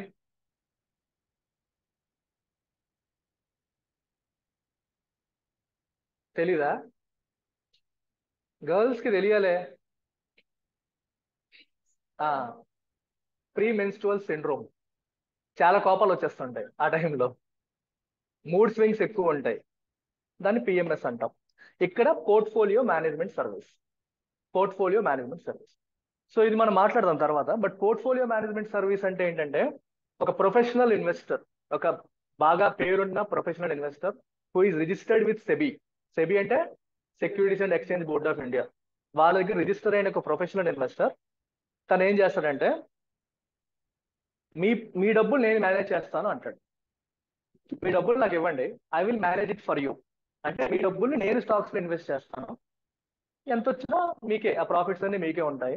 వచ్చిన ప్రాఫిట్స్ లో నేను మీకు ఇవన్నీ చేస్తున్నాను కాబట్టి ఐ విల్ టేక్ కమిషన్, నేను కమిషన్ తీసుకుంటాను. ఎవడు పడితే అడిగితే మనం ఇవ్వం. సో అలాంటి ట్రాక్ రికార్డ్ ఉన్న వాళ్ళు, వాళ్ళకంత సీన్ ఉందా లేదా అని మనం చూసుకొని అలాంటి వాళ్ళు ఉంటే మనం అందులో పెడతాం. సో అలా ఒక ఫేమస్ పోర్ట్ఫోలియో మేనేజర్, కేరళకు చెందిన వ్యక్తి, ఆయన రన్ చేస్తున్న పిఎంఎస్ లో నేను పెట్టాను డబ్బులు. I put that money into that PMS పెట్టాను. So now it is 2024. So ఇప్పుడు వైజాగ్లో గజం రేటు ఎంవిపి కాలనీలో మీరు ఎప్పుడన్నా వింటే బాగా పెరిగిపోయింది అంటూ ఉంటారు. ఎప్పుడు మాట్లాడినా పెరిగిపోయిందని అంటారు. సో ఎంవిపి కాలనీలో గజం రేటు, నేను లాస్ట్ ఇయర్ సైట్ కొన్నాను, అప్పుడు గజం రేటు 1,24,000. అది మంచి ఏరియాలో, ఏరియా బట్టి మారుతుంది. విత్ ఇన్ ఎంవిపి కాలనీ మళ్ళీ కొంచెం మాస్ ఏరియా అయితే తక్కువ ఉంటుంది, క్లాస్ ఏరియా అయితే ఎక్కువ ఉంటుంది. సో సెంటర్ దగ్గర అయితే ఎక్కువ ఉంటుంది, పెరిఫెరీస్ లో అయితే తక్కువ ఉంటుంది. So let's say you can say around 1,10,000 నుంచి 1,24,000, 1 lakh ఈ రేంజ్ లో రన్ అవుతుంది ప్రెసెంట్. ఎవరైనా కొనాలనుకుంటే హెవీ రేట్లో ప్లాన్ చేస్తే ఈ రేట్లో మనకి నడుస్తుంది కదా. సో ఇప్పుడు మీరు చెప్పండి, నాకు ఎంత పర్సెంట్ పెరిగినట్టు, పర్సెంటేజ్ పరంగా చెప్పండి, రఫ్ గా చెప్పండి. అది రెండింటికి మధ్యలో 90,000 అనుకోండి, పోనీ 80కి 1 lakh కి మధ్యలో, ఇది 1,10,000కి 1,24,000కి మధ్యలో, లెట్స్ సే 1,15,000 అనుకోండి. మరి ఎంత పెరిగినట్టు? 25,000 పెరిగింది. పోనీ మీకు క్యాల్కులేషన్ ఈజీగా ఉండడం కోసం ఒక పని చేద్దాం. అది 80 అనుకోండి, ఇది 1,20,000 అనుకోండి. అంటే ఇక్కడ అప్పర్ తీసుకుంటున్నాను, అక్కడ లోవర్ తీసుకుంటున్నాను. రేంజ్ లో అక్కడ లోవర్ రేంజ్ తీసుకుంటున్నాను, ఇది అప్పర్ రేంజ్ తీసుకుంటున్నాను. అంటే ఏంటి? The maximum gain. Lowest price లో నువ్వు కొన్నావు, హైయెస్ట్ ప్రైస్ లో కొన్నావు అంటే ఎంత అయినట్టు? 40,000 పెరిగినట్టు. పర్సెంటేజ్ 40,000. 50% అయినట్టు. 50%. విచ్ మీన్స్ నేను 50 lakhs పెట్టుంటే ఎంత అయ్యేది?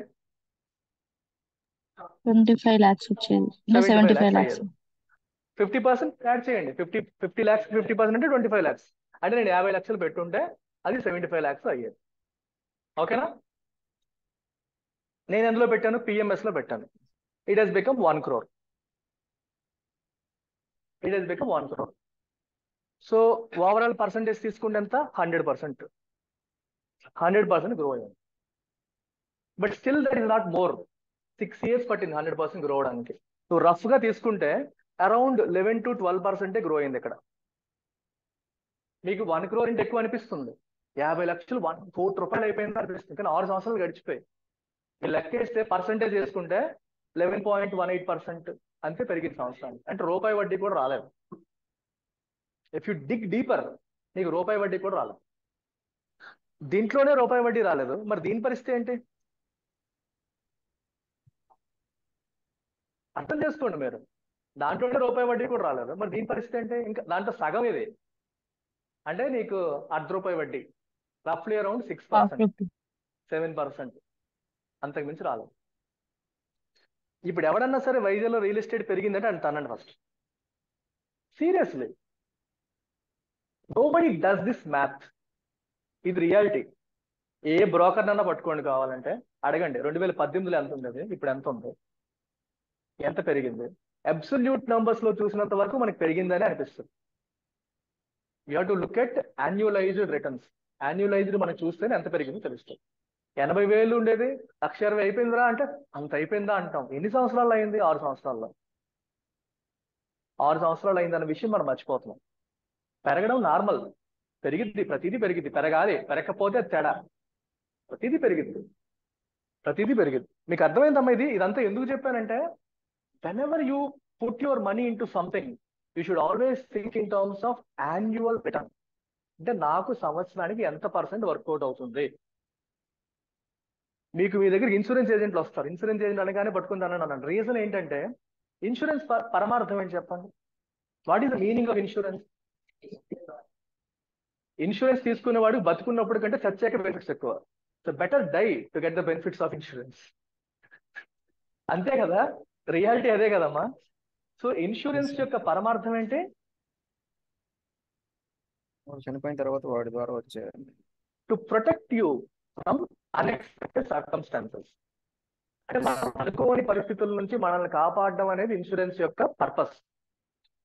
But people, these insurance agents, they come to you, they tell you నువ్వు ఎంత పెడితే ఎంత వస్తుంది అంటారు. నువ్వు ఇన్సూరెన్స్ ఏజెంట్ వా, ఇన్వెస్ట్మెంట్ ఏజెంట్ వా? Why are you talking about returns? Insurance purpose ఏంటి? Protection. You should talk about protection. But human mind రిటర్న్కి అలవాటు పడిపోయింది. ఎంత పెడితే ఎంత వస్తుందని దానికి అలవాటు పడిపోయింది. అది వచ్చి చెప్తాడు, నువ్వు నెలకి 10,000 చొప్పులు కట్టురా, 25 సంవత్సరాలు అయ్యేసరికి నీకు 5 లక్షలు వస్తుందంట. 25 సంవత్సరాల పాటు 10,000 కడితే నీకు 5 లక్షలు వస్తుందని చెప్తాడు. నాకు 5 లక్షలు అనేది పెద్ద నెంబర్ లా కనిపిస్తుంది, కానీ ఎన్ని సంవత్సరాలు గడిచిపోయాయి ఈ పీరియడ్ లో, అది మనం చూడం. బట్ ఇన్సూరెన్స్ పరంగా మీరు, నేను ఎప్పుడు ఇది I make it a point, అది అవసరం ఉన్నా లేకపోయినా నేను ప్రతిసారి చెప్తాను కూడా. చాలా మంది చేస్తున్న తప్పు ఇది, చాలా మంది చేస్తున్న తప్పని.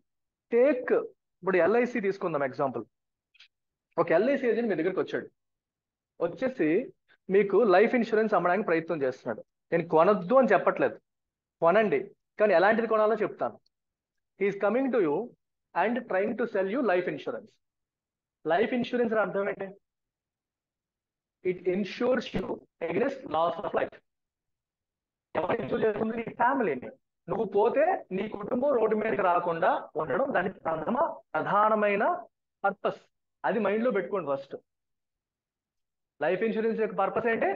మనకి చావు అనేది వస్తే, లైఫ్ పేరులోనే ఉంది, చావు అనేది వస్తే మనల్ని నమ్ముకుని ఉన్నవాడు రోడ్డు మీద పడిపోకూడదు. లెట్స్ సే దీనికి ప్రీమియం ఎంత అని అడిగారు. అడిగితే అతను అన్నాడు 10,000 రూపాయలు అన్నాడు. సరే, ఓకే.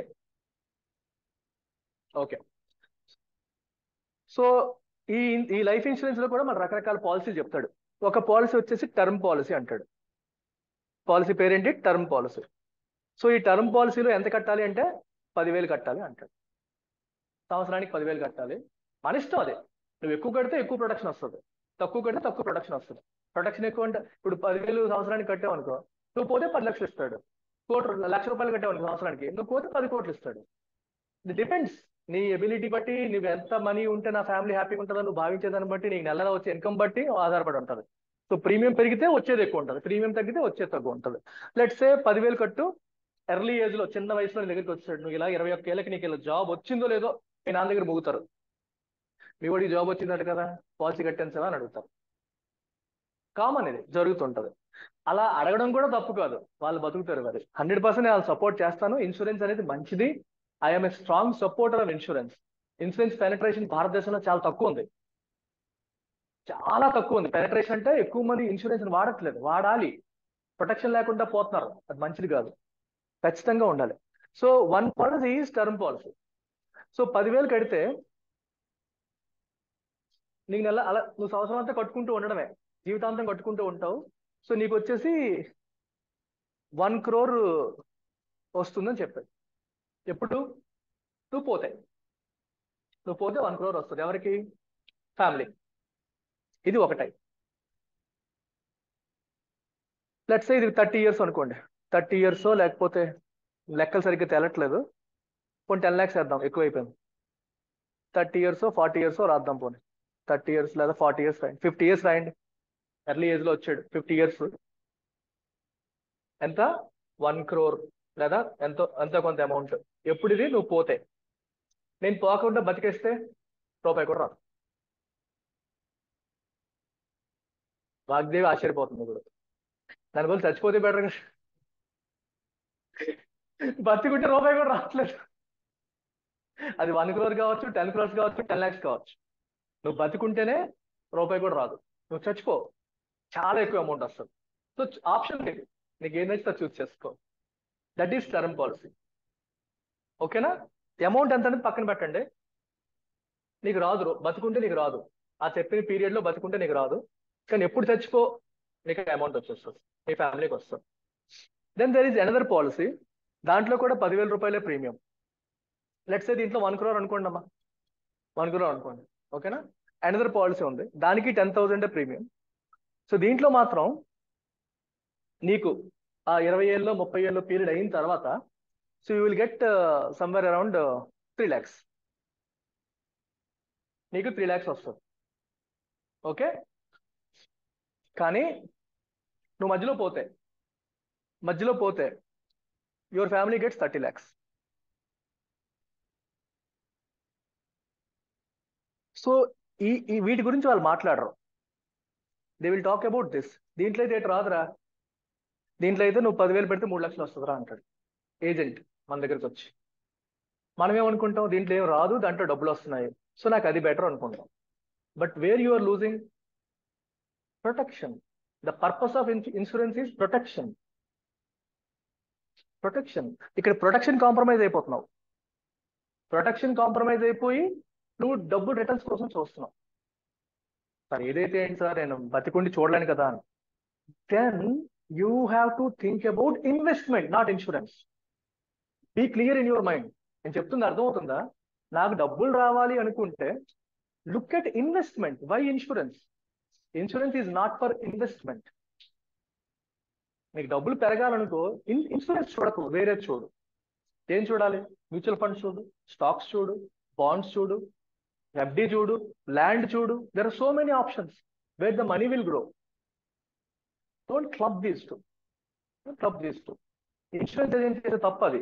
వాళ్ళు జనరల్ గా ఇలా చేసేటప్పుడు ఏమొస్తుందంటే, నీకు 5% 6% మించి రిటర్న్స్ రావు. మీరు కౌంట్ చేస్తే, మీరు యాన్యువల్ రిటర్న్స్ కౌంట్ చేశారు అనుకోండి, 3% 4% అంతే, అందుకంటే రాదు. కానీ అబ్సల్యూట్ నెంబర్స్ చెప్తారు. అబ్సల్యూట్ అంటే నువ్వు ఎంత పెడుతున్నావు, నీకు ఎంత వస్తుంది చివరికి. ఆ చివరి నెంబర్ పెద్దదిలా అనిపిస్తుంది, కానీ సంవత్సరాలు గడిచిపోతూ ఉంటాయి. ఇన్ని సంవత్సరాలకి మీరు అలాగా దాన్ని క్యాల్కులేట్ చేసి చూసుకుంటే 4% 5% నుంచి రాదు. You lose a lot of your money. So always better, whenever an insurance agent comes to you, I recommend you to take the policy, but take term policy. Term పాలసీయే తీసుకోండి, వేరే వద్దు. టర్మ్ పాలసీలో మీ ప్రొటెక్షన్ మ్యాక్సిమైజ్ అవుతుంది. That is your primary objective of taking insurance. నీ కుటుంబం రోడ్డును పడకుండా నువ్వు కాపాడుకున్నావు. విత్ దట్ అష్యూరెన్స్ పీస్ఫుల్ గా నీ పన్ను చేసుకో. 10,000 పోయింది అనుకోకు, 10,000తో నేను కుటుంబాన్ని రోడ్డును పడకుండా కాపాడానని హ్యాపీనెస్తో నువ్వు కాలం గడిపాయి, అయిపోయింది అంతే. If you have excess cash, invest, చక్కగా ఇన్వెస్ట్ చేసుకో, చక్కగా పెట్టుబడి పెట్టుకో, అయిపోయింది, ఇంకేమీ లేదు. అర్థమైందా? లేదా ఇంకోసారి ఏం చేస్తారంటే ఈ ఈ చివరి అమౌంట్ అనేది సేమ్ ఉంచుతారు, కానీ ప్రీమియం మార్చేస్తారు. టర్మ్ పాలసీలో 10,000 ప్రీమియం, దాంట్లో 30,000 ప్రీమియం, కానీ 10,000 పెడితే నీకు రూపాయి కూడా రాదు, 30,000 పెడితే నీకు ఎంత వస్తుంది అంట. అప్పుడు మళ్ళీ 30,000 పెడితే ఎంత కొంత వస్తుంది కదా అని టెంప్ట్ అవుతాం. అర్థమవుతుందా? దాని బదులు 10,000 పెట్టి టర్మ్ పాలసీ తీసుకో, 20,000 ఇన్వెస్ట్ చేసుకో, నీకు 2 పనులు అయిపోయాగా. ఒకే అమౌంట్కి వేసుకున్నారు అనుకోండి, అంటే నాకు 1 crore పాలసీ అన్నారు అనుకోండి, 1 crore టర్మ్ పాలసీ అయితే 10,000 అంటాడు. చెప్తున్నాను, ఎగ్జాంపుల్ చెప్తున్నాను.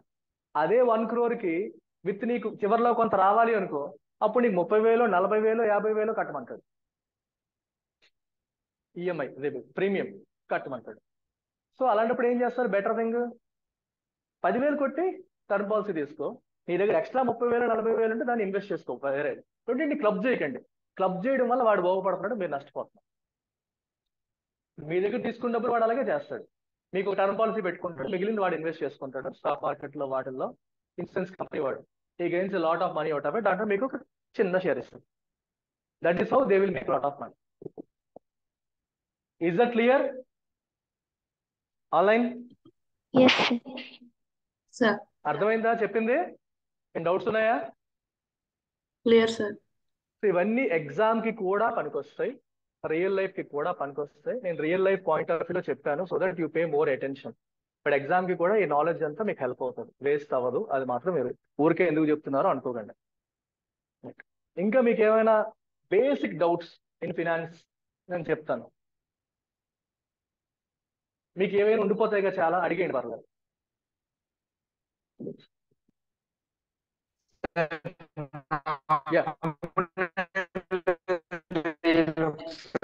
ఏంటమ్మా వెంకటరమణ? వినపడలేదు.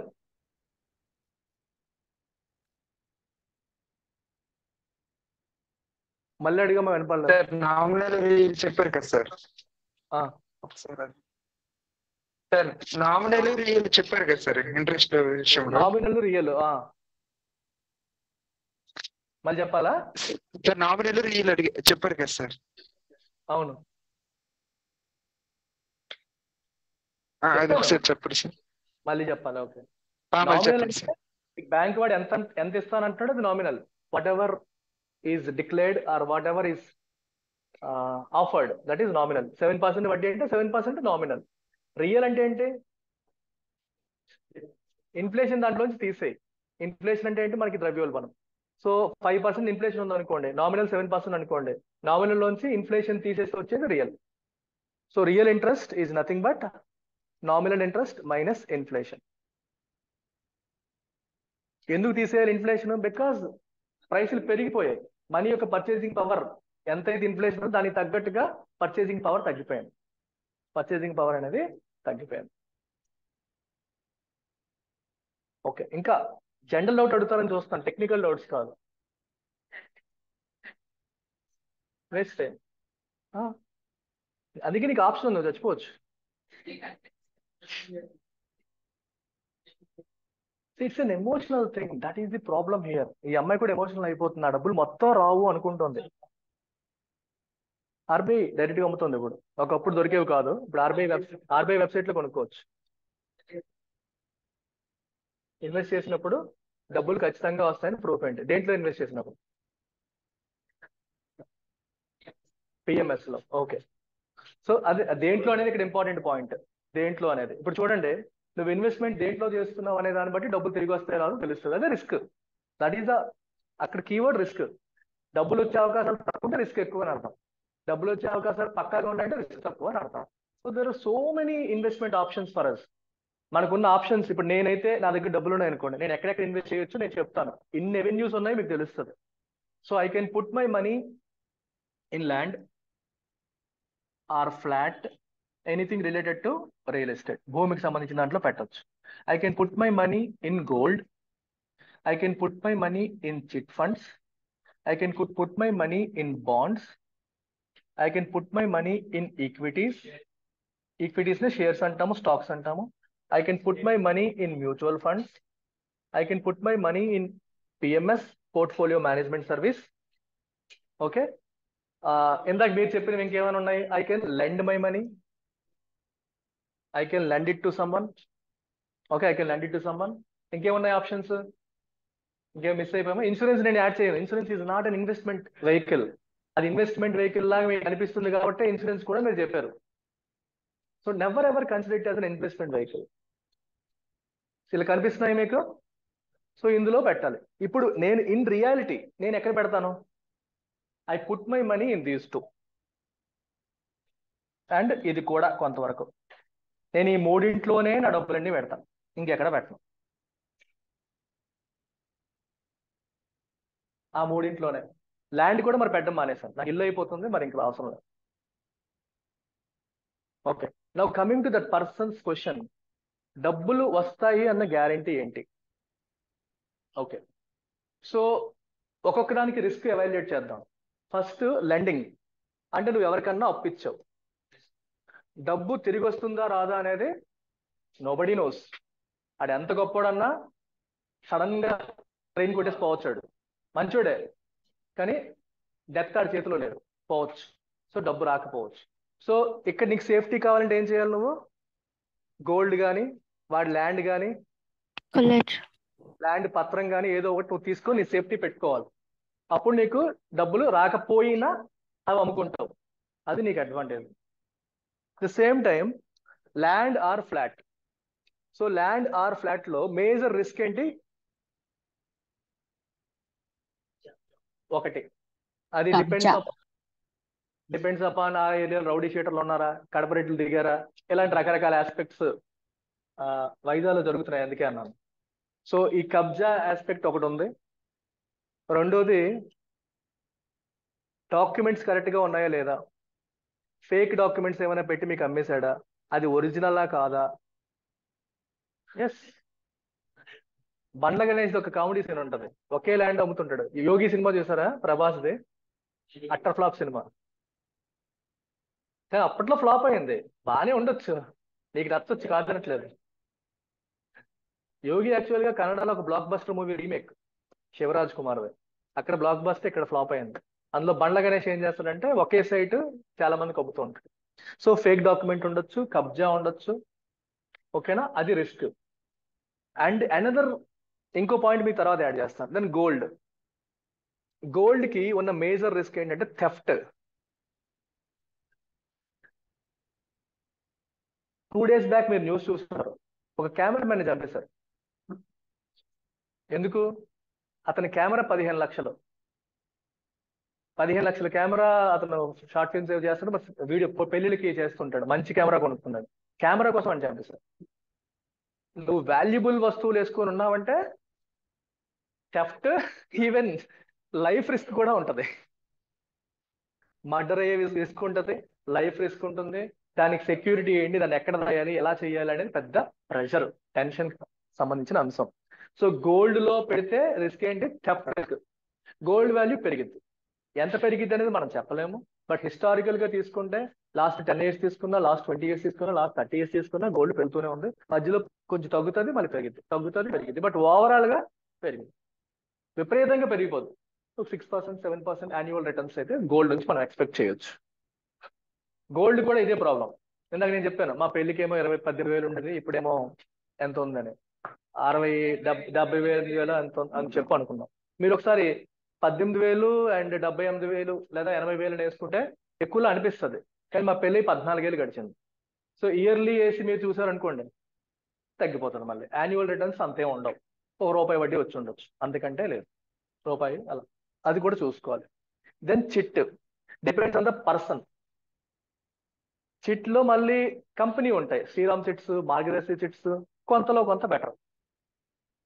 ఎవ్వరి మనకి తెలిసినోడు, మన ఫ్రెండ్, మన చుట్టం, మన బావ ఈ పేరుతో వస్తాడు చూడండి, అవి డేంజర్, అవి డేంజర్.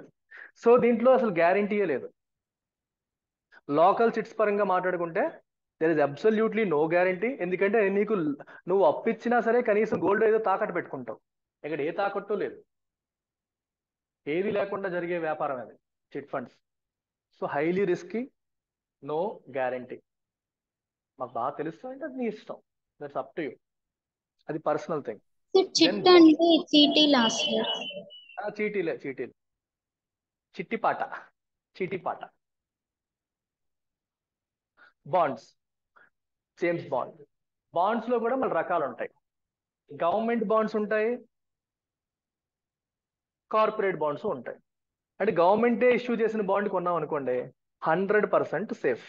సో ఇప్పుడు మనం మాట్లాడుతున్న వాటి అన్నిట్లోకి ద సేఫెస్ట్ ఏది అని అడిగితే ద ఆన్సర్ ఈస్ బాండ్. అన్నిట్లోకి నా రూపాయి పోకూడదు పక్కాగా ఉంటదంటే government bonds. Central government, not state government, when they have this kind of CM is there. వస్తాయో చెప్పలేండి, ఎందుకంటే రిస్క్ పెరిగిపోయింది. మీకు మీకు మీకు ఇవన్నీ అర్థం కావు.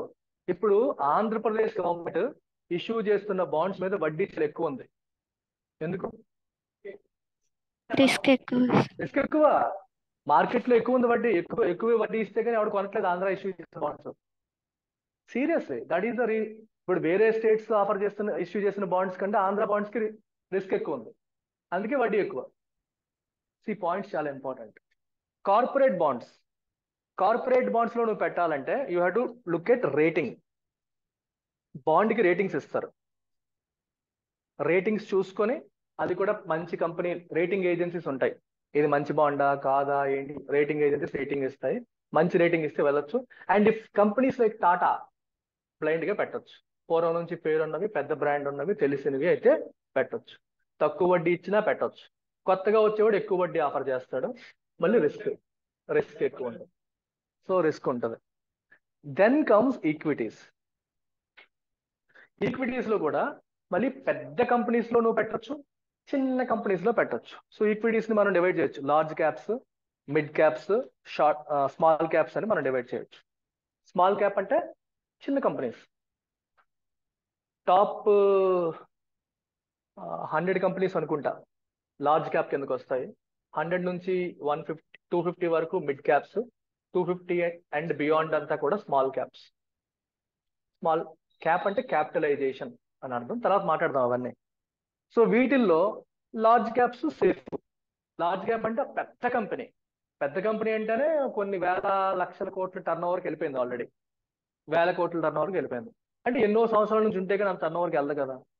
సో కాబట్టి అందులో పెడితే రిస్క్ తక్కువ, అంటే ఆ కంపెనీ షేర్స్ లో పెడితే రిస్క్ తక్కువ. మిడ్ క్యాప్స్ వాటికంటే చిన్నవి, పెద్దవి అవ్వబోతున్నాయి, ఒకప్పుడు చిన్నగా స్టార్ట్ అయ్యాయి, ఒక లెవెల్కి వచ్చాయి, నెక్స్ట్ లెవెల్కి వెళ్ళాలి, వాటితో కంపేర్ చేస్తే రిస్క్ ఎక్కువ.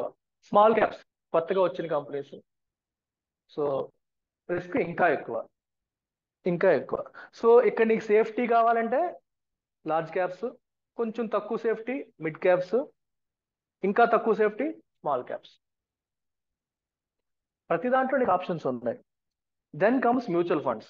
Mutual fund itself is not an instrument, but mutual fund వాడు ఏం చేస్తాడంటే మన దగ్గర డబ్బులు తీసుకొని he again puts that money either into equity or into bonds. అది సెపరేట్ గా అదేమి ఇన్స్ట్రుమెంట్ కాదు, అది ఈక్విటీలోనో బాండ్లోనో పెట్టుకుంటాడు. మళ్ళీ డెట్ మ్యూచువల్ ఫండ్ అనుకోండి బాండ్స్ లో పెడతాడు, ఈక్విటీ మ్యూచువల్ ఫండ్ అనుకోండి ఈక్విటీలో పెడతాడు. లార్జ్ క్యాప్ మ్యూచువల్ ఫండ్ అనుకోండి లార్జ్ క్యాప్ ఈక్విటీ అంటే పెద్ద కంపెనీస్ లో పెట్టుబడి పెడతాడు. స్మాల్ క్యాప్ ఫండ్ అనుకోండి చిన్న కంపెనీస్ లో పెడతాడు. సో ఆ ఫండ్ మేనేజర్ ముందే చెప్తాడు మనకి, he will tell you. Yeah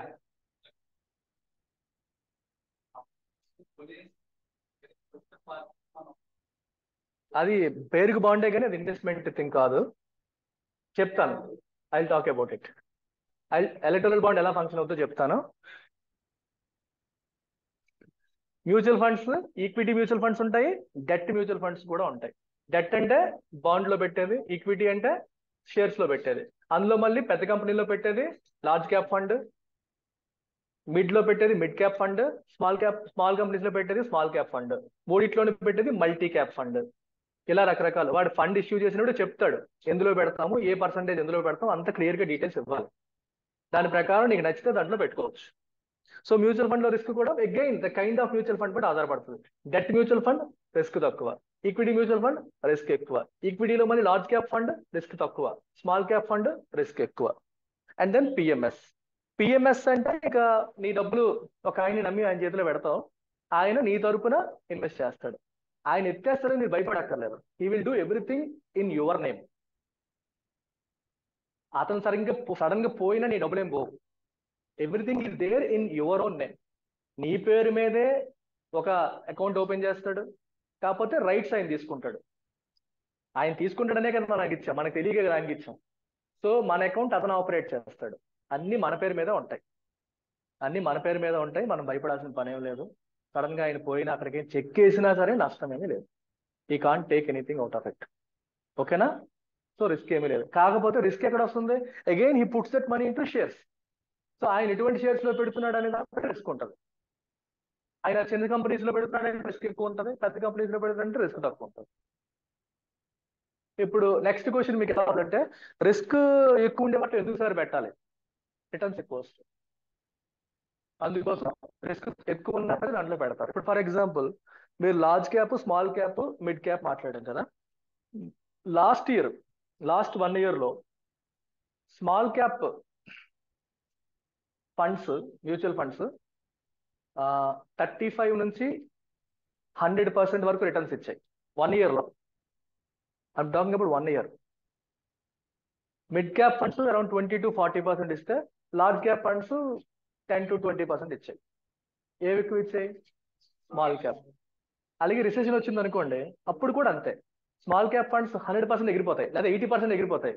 large cap 30% ఎగురుతాయి, mid cap ఒక 40-50% ఎగురుతాయి. సో రిస్క్ ఉన్న చోట గెలిచినా బాగా గెలుస్తావు, ఓడినా బాగా ఓడుతావు. అది మనం అర్థం చేసుకోవాలి. సో అందుకే మీకు ఇన్వెస్ట్మెంట్ అడ్వైజర్స్ ఏం చెప్తారంటే, నీ రిస్క్ ఎపిటైట్ అంటే నీకు ఎంత కసి ఉంది. ఎపిటైట్ అంటే ఆకలి. నీకు ఆకలి ఎంత ఉందంటే ఎంత కావాలనుకుంటున్నావు, ఎంత రిస్క్ తీసుకోగలవు అనే దాన్ని బట్టి నీకు సజెషన్స్ ఇస్తారు. If you are having a mindset, నా డబ్బులు నాకు ఉంటే చాలు, దెన్ స్టాక్స్ లోకి వెళ్ళాలంటే ఎక్కువగా నీ ఫండ్స్ అన్ని లార్జ్ క్యాప్స్ లో పెడతాను. నీకు యంగ్ ఏజ్ లో ఉన్నావు, రిస్క్ తట్టుకోగలవు, పర్లేదు, లాంగ్ టర్మ్ ఆలోచిస్తున్నావు, ఈ రోజు పెట్టి రేపు తీసేయాలి అనుకోవట్లేదు అనుకుంటే, దెన్ స్మాల్ క్యాప్ లో పెట్టొచ్చు. స్మాల్ క్యాప్ లో నీకు రిటర్న్స్ ఎక్కువ ఉంటాయి ఓవర్ ది లాంగ్ రన్ అని చెప్పి చెప్తాను. నేను ఎందులో పెడతాను? I put all my money into small and mid caps because I have risk appetite. నాకు రిటర్న్స్ కావాలి, రిస్క్ నేను తీసుకోగలను, and I keep it for long term. 1 year లో పెట్టి తీసేయాలి అనుకోవట్లేదు, ఈ రోజు పెట్టి రేపు వచ్చేయాలి అనుకోవట్లేదు. నేను ఒక 10 ఏళ్ళ వరకు మొట్టను. సో ఈ రోజు పడినా రేపు పొద్దున్న మళ్ళీ పెరిగిద్దని నమ్మకం నాకు ఉంది. ఈ పాయింట్ మీకు ఒకసారి టచ్ చేయాలి. So I spoke about my 50 lakhs కదా 2018లో. The same 50 lakhs in 2020 March ఏమైంది? 2020 మార్చ్లో ఆ టైంలో ఆ 50 lakhs ఏమైంది? became 13 lakhs. It became 13 lakhs. My 50 lakhs became 13 lakhs in 2020 March. అంటే నేను 2018లో పెట్టాను. సో 2 years లో అదేమైంది? మోర్ దాన్, నిజంగా కాలేజ్ స్టేట్మెంట్ చూపిస్తాను, పడిపోయింది స్టాక్ మార్కెట్. మరి పిఎంఎస్ అంటే స్టాక్స్ లోనే పెడతాడు. నేను పిఎంఎస్ లో పెట్టాను, ఆయన పెట్టిన స్టాక్స్ అన్ని దుంపనాశనం అయిపోయాయి, సర్వనాశనం అయ్యాయి. అంటే మన లెగ్గో ఏంటో మరి తెలియదు. నేను ఆయన దగ్గరికి వెళ్ళేటప్పుడు ఆయన అప్పటికి టాప్ పర్ఫార్మింగ్ ఫండ్ మేనేజర్. మనం వెళ్ళేమో లేదో పెంట మొదలైపోయింది, లెగ్ మార్చం ఏంటో తెలియదు. 13 lakhsకి పడిపోయింది. సో అదే టైంలో నేను పెట్టిన ఇన్స్టిట్యూట్ మూసాను, అందరూ మూస్తారు కోవిడ్ వల్ల, గవర్నమెంట్ చెప్పిందని. నేను పెట్టుకున్న జాబ్ వదిలేశాను, ఉన్న జాబ్ వదిలేశాను, ఇన్స్టిట్యూట్ పెట్టాను, అదేదో కొంచెం మాదిరిగా సక్సెస్ అయిందనే టైంకి కోవిడ్ అని మూసేయమన్నారు. నాకు ఆన్లైన్ క్లాసులు లేవు. నేను జీవితంలో సంపాదించిన డబ్బులన్నీ పెడితే అదేమో 13 లక్షలకి కూర్చుంది. So you can imagine my state of mind. మీరు ఇమాజిన్ చేసుకోండి, ఉన్న జాబ్ వదిలేశాను, సంపాదించిన డబ్బులన్నీ పెడితే అదేమో 13 లక్షలు అయింది. తర్వాత పెట్టిన పోని ఏదో ఆల్టర్నేట్ గా నేను తీసుకుని పెట్టుకుని ఇన్స్టిట్యూట్ ఏమో మూసేయాల్సి వచ్చింది. చాలా భయంకరంగా ఉంటుంది సార్. భయంకరం అంటే భయంకరం. That was my state of mind ఆ టైంలో. Because I had the maturity. Stocks అంటే అప్స్ అండ్ డౌన్స్ ఉంటాయి. నార్మల్ పర్సన్ కి ఆబ్వియస్ గా గుండె అయిపోద్ది, తెలీదు, ఇంక టెంప్ట్ అయిపోయి ఇప్పుడు అమ్మైపోతే 13 లక్షలు కూడా మిగలదు అనుకుంటాడు. So we have a tendency, ఎప్పుడు రైజ్ అవ్వడాన్ని మనం ఇష్టపడతాం. అండ్ హ్యూమన్ నేచర్ ఏంటంటే, నీకు ₹1 పెరిగితే వచ్చే ఆనందం కన్నా రూపాయి తగ్గితే వచ్చే బాధ ఎక్కువ ఉంటుంది. మనం నెగిటివ్స్ ని మ్యాగ్నిఫై చేస్తాం, పాజిటివ్స్ కి అంత పెద్ద పట్టించుకోం. పెరిగితే ఇంత హ్యాపీగా ఫీల్ అయితే తగ్గితే ఎంత ఫీల్ అయిపోతాం. డిస్ప్రపోర్షనేట్గా ఉంటుంది అన్హ్యాపీనెస్. అది అది అది అనవసరం, అది అనవసరం. సో సైకలాజికల్ ఫాలసీ అది. ఎందుకు అంత ఓవర్గా రియాక్ట్ అయిపోవాలి? పెరిగితే ఎంత హ్యాపీనెస్ అయితే తగ్గిన అంతే బాధపడాలి, అంతేగాని అంత ఎక్కువ బాధపడిపోవడం ఎందుకు? ఎక్కువ బాధపడడం వల్ల ఏమవుతుంది మనకి? Over reaction. ఇప్పుడు అదే టైంలో నేను ఎక్కువ బాధపడి ఉంటే ఆ 13 అన్నా కాపాడాలి, అదన్నా సేవ్ చేసుకుందామని అమ్మేస్తాం. ఐ డింట్ టచ్, నా టైం వస్తుందిలే, స్టాక్స్ అంటే పెరుగుతాయి తగ్గుతాయి అంతే, దాన్ని ముట్టలేదు, టచ్ చేయలేదు. అందుకే నేను పెట్టినప్పుడే తీయాలనే ఉద్దేశంతో పెట్టలేదు, నా కొడుకు ఉండిపోద్దని చెప్పి పెట్టాను. సో అది నాకు సంబంధం లేదు, ఉంటది ఒక 30 ఏళ్ళు 40 ఏళ్ళు ఉండిపోద్దనే ఉద్దేశంతో లాంగ్ టర్మ్ మైండ్ సెట్ తో నేను పెట్టాను. అందుకే ఈ మైండ్ సెట్ చాలా important. Then same 13 lakhs in 2023 April, అంటే ఇంకొక 3 ఏళ్ల తర్వాత it became 50 lakhs, which means in 5 years, ఇది ఫిబ్రవరిలో, in 5 years I got my money back, but no returns. So the same 50 lakhs in 2024 March became 1 crore. So last 1 year it doubled. ఇది కూడా reality. So ఇది పడిపోవడం ఎంత నిజమో ఎక్కడి నుంచి ఇది పెరగడం కూడా అంతే నిజం. 50 లక్షల నుంచి 13 లక్షలకు పడింది, 13 లక్షల నుంచి 4 ఏళ్లలో 1 crore అయింది. అంటే ఎన్ని రేట్లు పెరిగినట్టు? 8 times, close to 8 times in 4 years. Imagine a person who invested his money in 2020. సరిగ్గా 2020 మార్చిలోనే ఎవడన్నా పెట్టుబడి పెట్టుంటే వాటి పంట పండినట్టు, అంతే కదా. నేను ముందు పెట్టి దెబ్బ అయిపోయాను. విచిత్రం ఏంటంటే అప్పుడు ఎవరు పెట్టరు. ఎందుకు? స్టాక్ మార్కెట్ పడిపోతున్నాయి, మార్కెట్ ఫుల్ డౌన్ లో ఉందా, ఎవడు పెట్టడు. In fact that is when you should invest. అందుకే అంటారు by when everyone is selling, cell when everyone is buying. అందరూ కొనేస్తున్నారు, మార్కెట్ సూపర్ అనుకుంటే నువ్వు అమ్మాలి. అందరూ అమ్మేస్తున్నారు, భయపడిపోయి ఆ టైంలో కొనాలి. That is when the prices మంచి ప్రైస్లు దొరుకుతాయి. కానీ హ్యూమన్ మైండ్ అలా చేయనివ్వదు. భయం. మనం ఎంతసేపు గుంపులో గోవిందం టైప్. మన కుస్మా లాస్ట్ టైం వచ్చింది, ఆ రోజు క్లాస్ లో తక్కువ మంది ఉన్నారు, వెళ్ళిపోయింది. ఏంటి ఇక్కడ ఎంత తక్కువ మంది ఉన్నారు ఏంటి వెళ్ళిపోయింది. మళ్ళీ మొన్న వచ్చింది, క్లాస్ లో ఎక్కువ మంది ఉన్నారు చెప్తుంది, సార్ ఎక్కువ మంది ఉన్నారు సార్ ఈసారి. నేనేం చేస్తానమ్మా, గ్రూప్ 2 ఎగ్జామ్ చాలా మంది క్లాసులు రావట్లేదు అంటే అది తనే కాదు, మెజారిటీ స్టూడెంట్స్ అంతే.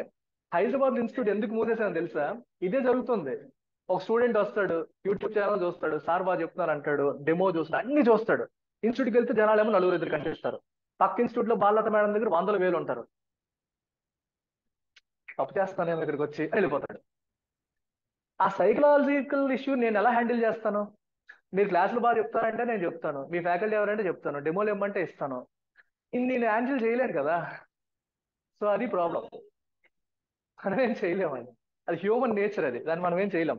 ఆన్లైన్ లో నాకు ప్రాబ్లం రాదు. ఆన్లైన్ స్టూడెంట్ ఏం చూడ్డు, ఆడి క్లాసులు నచ్చే లేదు వస్తాడు అంతే. ఆఫ్లైన్కి వచ్చేవాడికి క్లాసుల కన్నా ఇవి ఎక్కువైపోతున్నాయి పారామీటర్స్. ఎంతమంది? So that is the reality today. అంటే మెజారిటీ స్టూడెంట్స్ కి అదే ఉంటది, మనం తప్పు చేస్తున్నాం. ఎక్కువ మంది ఉన్నారు అనుకో, ఓకే మనం పోయినా మనతో పాటు ఇడు కూడా పోతాడు. మనతో పాటు బాస్ పోయేవాడు చాలా మంది ఉన్నారు. అలా ఉండాలి. అలా కొంతమంది ఆలోచిస్తారు. ఇప్పుడు నిన్న ఒక అబ్బాయి అడిగాడు, సార్ క్లాస్ లో ఎంతమంది ఉంటారంటే 30 మంది లోపే ఉంటారమ్మా ఆఫ్లైన్ లో. ఆన్లైన్ లో ఎక్కువ ఉంటారు. వాళ్ళు కూడా ఆన్లైన్ లో ఎక్కువ ఉన్న గొప్పతనం ఏంటంటే ఎక్కువ మంది క్లాస్కి రారు. జాయిన్ అయ్యేది ఎక్కువే కానీ రారు. నెలకి 20 మంది మినిమం జాయిన్ అవుతారు, కానీ క్లాసులో ఎప్పుడు చూసినా 20 నుంచి ఉండరు. ఏం చేస్తారు? వీళ్ళు జాయిన్ అయింటారు, రికార్డింగ్స్ చూసుకుంటారు, ఫ్లెక్సిబిలిటీ ఎప్పుడు కానీ అప్పుడు చూసుకోవచ్చు, లైవ్ కి తక్కువ వస్తుంటారు. సో ఇవన్నీ పారామీటర్స్. అంటే గుంపులో గోవిందాలో ఉంటే మన లైఫ్ లో సక్సెస్ కాలేం. మనకి ఎగ్నెస్ట్ గా వెళ్ళాలి, కాంట్రా థింకింగ్ కావాలి. అప్పుడే స్టాక్ మార్కెట్ లో కానీ దేంట్లోనైనా మనం సక్సెస్ అవుతాం, నిలబడగలుగుతాం. సో ఇది అంటే ఇది అంతా మీకు దీన్ని హ్యాండిల్ చేయడానికి ఆ మెచ్యూర్డ్ మైండ్ సెట్ అనేది నీకు లేకపోతే చేయలేవు. గట్స్ అనేది ఒక aspect. When you have knowledge about it ఆటోమేటిక్గా ధైర్యం వస్తుంది. నాలెడ్జ్ లేకపోతే ధైర్యం రాదు. ఏమైపోద్దో అని భయం వచ్చేస్తుంది. యాక్సెప్ట్ చేయాలి. ప్లస్ లో మైనస్ అన్నిటి యాక్సెప్ట్ చేయాలి, అప్స్ డౌన్స్ ఉంటాయి. సో నేను రిస్క్ అని తెలిసి ఆయన దగ్గర పెట్టాను. ఆయన ఎందుకంటే ఆయన ఓన్లీ స్మాల్ క్యాప్స్ పెడతాడు, ఆయన లార్జ్ క్యాప్స్ లో పెట్టడం. He will try to generate huge returns ఈ ప్రాసెస్. సో ఇది స్టోరీ, ఇలా ఉంటాయి అన్నమాట. రిస్క్లు అడిగాడు కాబట్టి అబ్బాయి. ఇప్పుడు నువ్వు మోస్ట్ సేఫెస్ట్ ఇన్వెస్ట్మెంట్ ఏదంటే ఏంటి answer? Government bond. Bonds. Even better than bank. ఎస్బీఐలో పెట్టిన దానికంటే కూడా సేఫ్ ఏది అంటే గవర్నమెంట్ బాండ్, ఎఫ్డీల కన్నా. ఎందుకంటే బ్యాంక్ కూడా ఎత్తేయచ్చు, ఎత్తేసే బ్యాంకుని కూడా కాపాడగలిగేది గవర్నమెంటే, సెంట్రల్ గవర్నమెంట్. అది కూడా గుర్తుపెట్టుకోండి. సెంట్రల్ గవర్నమెంట్ బాండ్ అన్నింటికంటే సేఫెస్ట్. అందుకే దాన్ని గిల్ట్ ఎడ్జ్డ్ బాండ్ అంటారు, అంటే హైలీ వాల్యుబుల్. సావరిన్ బాండ్స్ అంటారు, సావరిన్ బాండ్స్ లేదా గిల్ట్ ఎడ్జ్డ్ బాండ్స్ అంటారు. They are the safest once.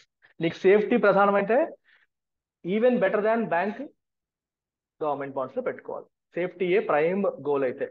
Returns prime goal అయితే స్మాల్ క్యాప్ షేర్స్ లో పెట్టు, అంత దొరద ఎక్కువ ఉంటే. లేకపోతే భయం అయితే స్మాల్ క్యాప్ ఫండ్స్ లో పెట్టు. ఫండ్ కి షేర్ కి డిఫరెన్స్ ఏంటి? షేర్ లో పెట్టినప్పుడు నువ్వు సెలెక్ట్ చేసుకోవాలి షేర్ ఎందులో పెట్టాలో, నీకు తెలిసి ఉంటే, నాలెడ్జ్ ఉంటే. తెలియకపోతే ఫండ్ లో పెట్టు. ఫండ్ మేనేజర్ ఉంటాడు, వాడు ఒక ఎంబీఏ చేసో సిఏ చేసో స్టాక్ మార్కెట్ మీద 10-15 సంవత్సరాలుగా రీసెర్చ్ చేసిన వాళ్ళు ఉంటారు. సో వాళ్ళు నీకు సెలెక్ట్ చేస్తారు ఎందులో పెట్టాలని. లేదా ఇలా ఫండ్ పిఎంఎస్ లో పెట్టు. పిఎంఎస్ కి ప్రాబ్లం ఏంటంటే మినిమం 50 lakhs, 50 లక్షలు ఉంటేనే పిఎంఎస్ యాక్సెప్ట్ చేస్తారు. అందుకే 5 lakhs యాడ్ చేశాను. నా 45 సరిపోదు, ఒకప్పుడు 25 ఉండేది, సెబీ పెంచేసింది ఆ సంవత్సరమే. 25 lakhs ఉంటే పిఎంఎస్ లో పెట్టగలిగే వాళ్ళు ఇప్పుడు పెట్టడానికి లేదు. మినిమం 50 lakhs పెడితే కానీ పిఎంఎస్ లో పెట్టడానికి కావాలి. Okay, so now you got general knowledge. So అందుకనే మీకు మ్యూచువల్ ఫండ్స్ గురించి యాడ్స్ వస్తుంటాయి. లాస్ట్ లో ఒక పాయింట్ ఫాస్ట్ గా చదివేస్తుంటారు. ఏంటిది? Mutual fund investments are subject to market risk, so please read scheme related documents carefully before testing. అంతేనా?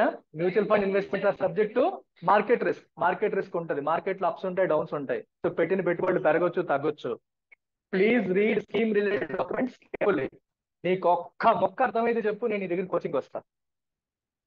స్కీమ్ రిలేటెడ్ డాక్యుమెంట్ ఇస్తాడు, మనకు ఒక్క మొక్కనే అర్థం అవుతుంది. అది నువ్వు ఎంబీఏలు చేసినా అర్థం కాదు, అన్ని టెక్నికల్ టర్మ్స్ ఉంటాయి, ఒక్క మొక్క అర్థం కాదు. సార్ ఎక్కడ సంతకం పెట్టాలి చెప్పండి సార్, ఇవన్నీ ఎందుకు మాకు పెట్టేయడమే.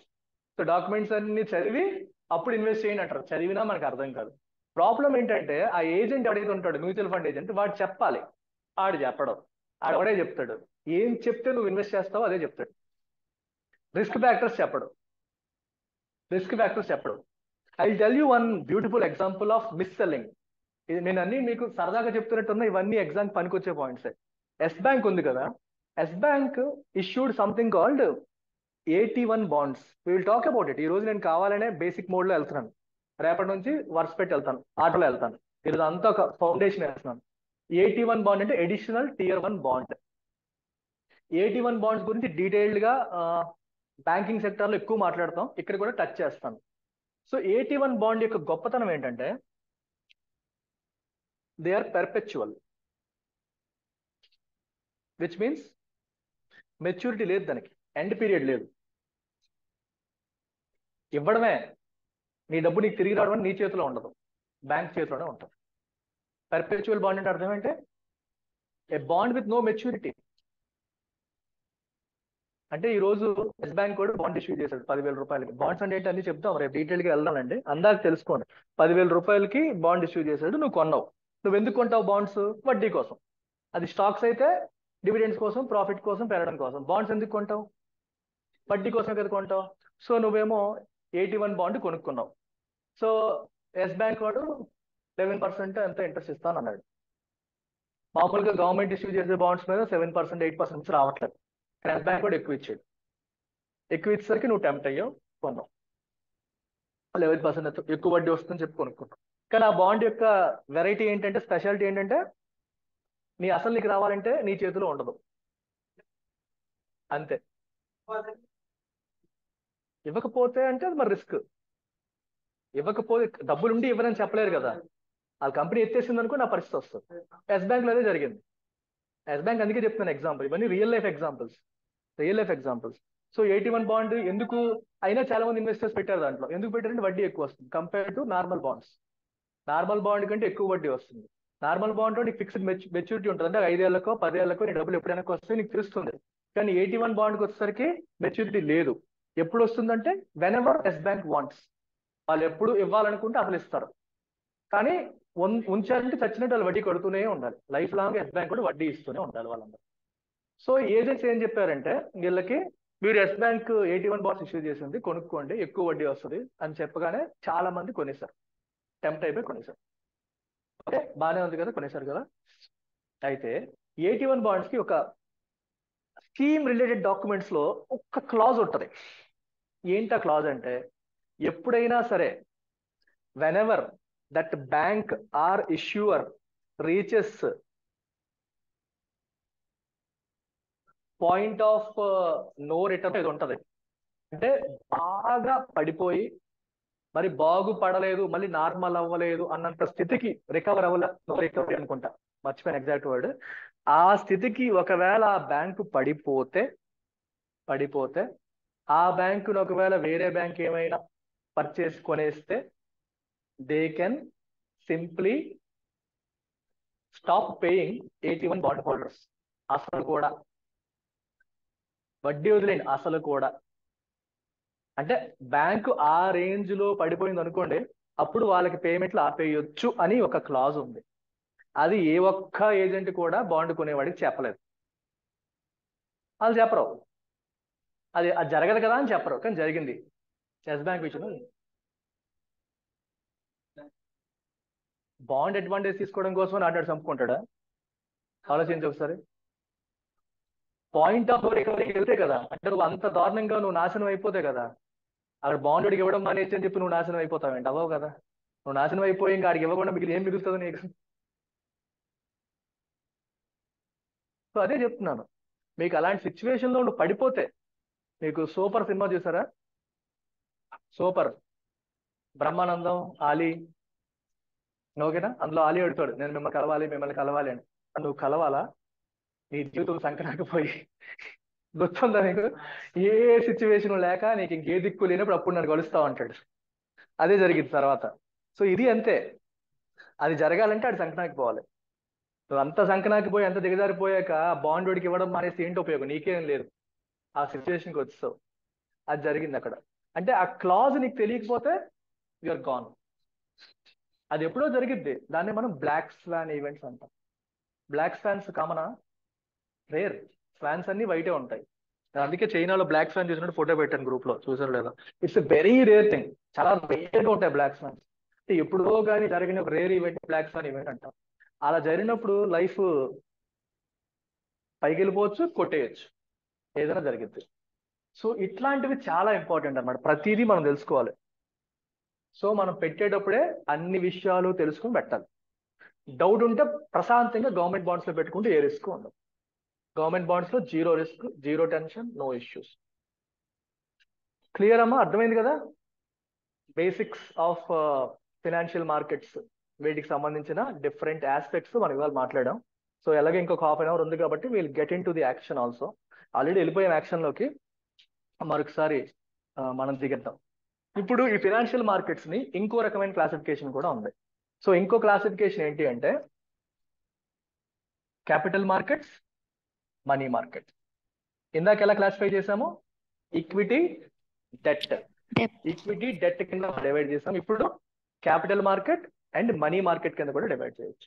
సో ఈ క్లాసిఫికేషన్ కథ ఏంటి అంటే it is based on maturity. What is the meaning of maturity? మనం ఇచ్చిన డబ్బులు మనకి తిరిగి ఎప్పటికి వస్తున్నాయి, మనం ఇచ్చిన డబ్బులు మనకి తిరిగి ఎప్పుడు వస్తున్నాయి అనే దాన్నే మనం మెచ్యూరిటీ అంటాం. ఈ రోజు ఇచ్చిన డబ్బులు 1 year లో తిరిగి వస్తాయి అనుకోండి, 1 year ఇస్ ద మెచ్యూరిటీ. 3 నెలలు తిరిగి ఇస్తారనుకోండి, 3 months is the maturity. 6 months లో ఇస్తే 6 months is the maturity period. So ఈ మెచ్యూరిటీ పీరియడ్ అనేది if it is less than 365 days, then that market is called money market. If the maturity period is greater than or equal to 365 days, that market is called capital market. అర్థమైందా? Equities by default are part of capital markets. Shares అన్ని కూడా capital market లో భాగం. ఎందుకంటే shares కి maturity define చేయలేవు. నీ ఇష్టం, నువ్వు షేర్ కొన్నావు, ఎప్పుడు అమ్మాలనేది నీ ఇష్టం. 1 yearకి అమ్మొచ్చు, 1 డేకి అమ్మొచ్చు.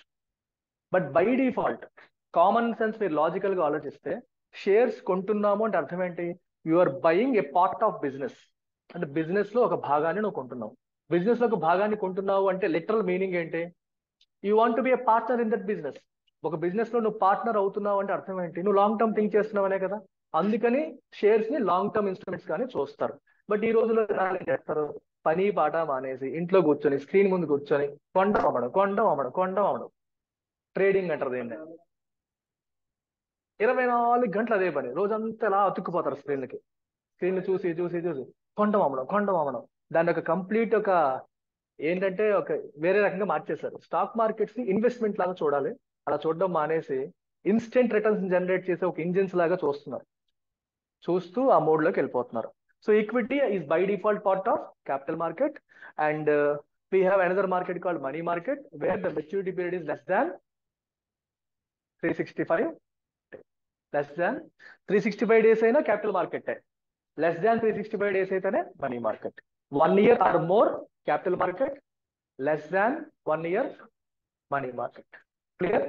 ఇప్పుడు ఇవాళ మీకు ఏం చెప్తానంటే గవర్నమెంట్ ఇష్యూ చేసే బాండ్స్ ఏంటి, మనీ మార్కెట్ ఇన్స్ట్రుమెంట్స్ ఏంటి, అండ్ క్యాపిటల్ మార్కెట్ ఇన్స్ట్రుమెంట్స్ ఏంటి. రేపు ప్రైవేట్ వ్యక్తులు మాట్లాడుకుందాం. So today let's talk about government.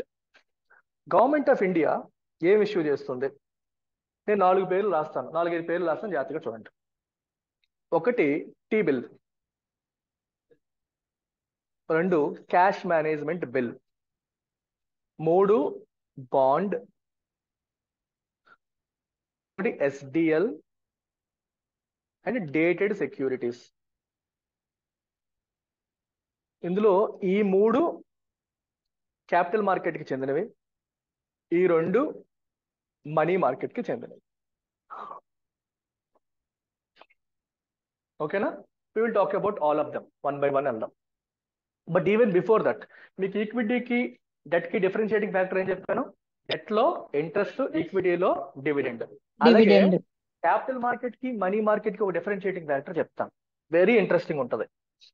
Capital market function చేసే విధానం, మనీ మార్కెట్ ఫంక్షన్ చేసే విధానంలో డిఫరెన్స్ ఉంది. 2 ఒకేలా ఫంక్షన్ చేయవు. చాలా జాగ్రత్తగా అబ్జర్వ్ చేయండి. Money market operates on discount. I will tell you what is discount. Capital market operates on interest or coupon అని కూడా అంటాం. Interest or coupon. డిస్కౌంట్ కి ఇంట్రెస్ట్ ఆర్ కూపన్ కి డిఫరెన్స్ ఏంటి? ఫస్ట్ క్యాపిటల్ మార్కెట్ చెప్పేస్తే మీకు normal thing. ఒక typical bond, government issue చేసే ఒక టిపికల్ బాండ్ ఎలా ఉంటుందంటే it comes with something called face value. అంటే ఎంత వాల్యూకి ఈ బాండ్ అమ్ముతున్నారు. ఇమాజిన్ 10,000 అనుకోండి, 10,000 రూపాయల face value. And then the second part is coupon rate. అంటే దీని మీద ఎంత వడ్డీ ఇస్తారు. So let's say 8%. 10% is not common. Government బాండ్స్కి ఎప్పుడు 10% రాదు. క్లారిటీ కోసం చెప్పాలంటే 10% క్యాలిక్యులేషన్ బాగుంటుంది. జనరల్ గా 8% లోపే ఉంటుంది, 8, 7 అలాగా. And third point is maturity. ఎన్ని సంవత్సరాలకి ఇష్యూ చేస్తున్నారు? You call it 5 years or 10 years or whatever it is.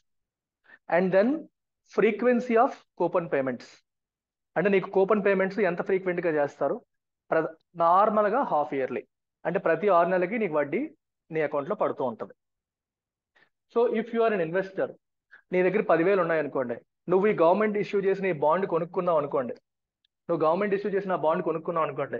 నువ్వు ఇవాళ 2024 జాన్యువరిలో 10,000 పెట్టి గవర్నమెంట్ బాండ్ కొనుక్కుంటే నీకు 2025, 26, 27, 28, 29, 2029 జాన్యువరి రోజు నీ 10,000 వెనక్కి వస్తాయి. మెచ్యూరిటీ అవుతుంది కాబట్టి 10,000 వెనక్కి వస్తాయి. ఓకే, నీ 10,000 వెనక్కి వచ్చేస్తాయి. ఈ లోపు 2024 జూలైలో 800 రూపీస్ వస్తుంది. ఆ తర్వాత మళ్ళీ 6 months కి, అంటే మళ్ళీ నెక్స్ట్ ఇయర్ జనవరి 25 జనవరికి ఇంకో 800 వస్తుంటది. అలా ప్రతి ఇయర్ 2 కూపన్ పేమెంట్స్ వస్తూ ఉంటాయి. అర్థమైందా అదేవి? అర్థమైంది కాదా? తలూపేస్తున్నావా? This is how a bond operates. బాండ్కి ఏముంటుంది? ఫేస్ వాల్యూ ఉంటుంది. కూపన్ రేట్ అంటే ఎంత వడ్డీ వస్తుంది అనేది. 8% వడ్డీ అంటే ఫేస్ వాల్యూ మీద క్యాల్కులేట్ చేస్తారు. 8% of 10,800. Frequency of coupon payments half yearly అంటే ఎవ్రీ హాఫ్ ఇయర్, ప్రతి 6 నెలలకి నీకు 800 రాదు, 400 వస్తుంది. సారీ, ఇయర్కి 800 కదా, 6 నెలలకి 400. ఇయర్కి 800, 6 నెలలకి ఇస్తున్నారు కాబట్టి దాన్ని సగం చేసేసి 400 చొప్పున నీకు ఇస్తూ ఉంటారు. సంవత్సరానికి 800 చొప్పున వస్తూ ఉంటుంది. సో ఇలా నీకు మళ్ళీ 5 ఏళ్ళు కంప్లీట్ అయ్యాక you will get your principal back. నీ ప్రిన్సిపల్ నీకు వచ్చేస్తుంది. ఇది టిపికల్ బాండ్ ఆపరేట్ అయ్యే విధానం. క్యాపిటల్ మార్కెట్ లో ఉన్న స్టాక్స్ కాకుండా డెట్ ఇన్స్ట్రుమెంట్స్ అన్ని ఇలాగే ఆపరేట్ అవుతాయి. When it comes to money market, we have something called T bill లేదా ట్రెజరీ బిల్. ఇది ఎలా ఆపరేట్ అవుతుందంటే, it has something called maturity value. For example, let's say government has issued a T-bill of 100 rupees with 91 days maturity. T-bills మూడు maturity periods వస్తాయి. 91 days, 182 days and 364 days. T-bills are issued at 3 different maturity periods: 91 days, 182 days and 364 days. So T-bill ఎలా issue చేస్తారంటే, they are issued at discount.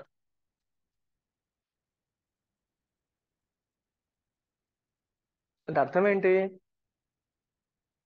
ఈరోజు జనవరి 1 వేసుకోండి పోనీ. 1 జనవరి రోజు ఒక tea బిల్ని issue చేశారు.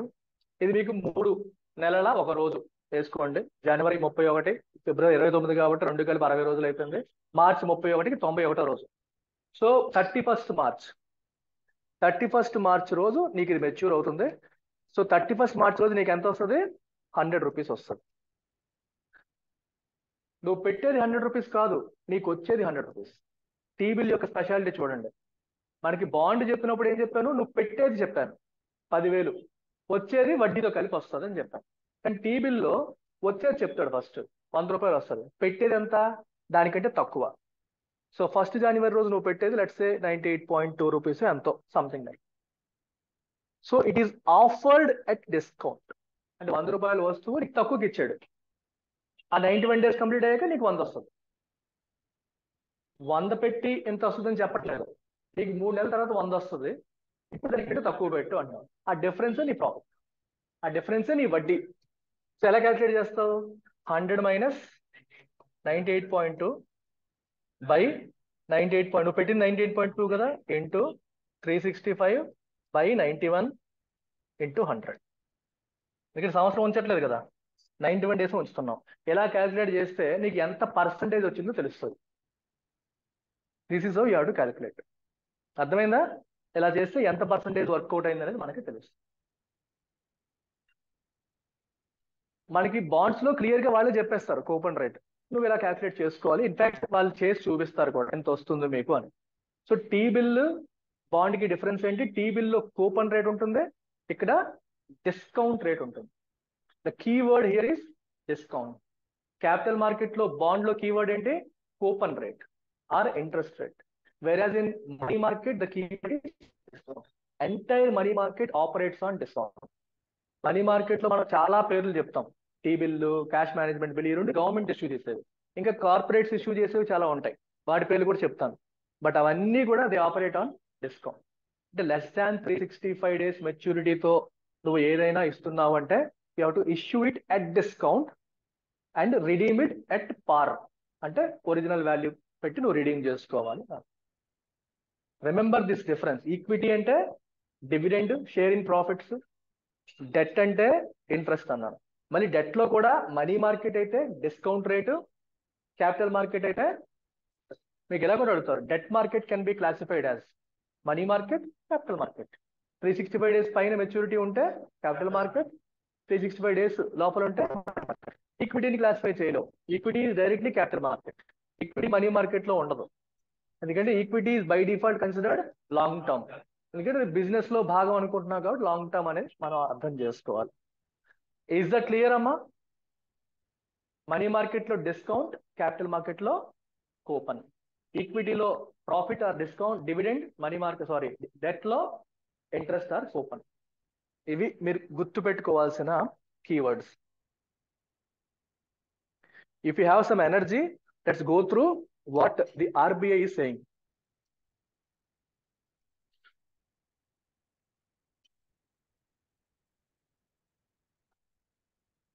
ఎప్పుడైనా సరే నేను ఎప్పుడు చెప్తుంటాను నేను, whenever you have to read you have to refer government sources.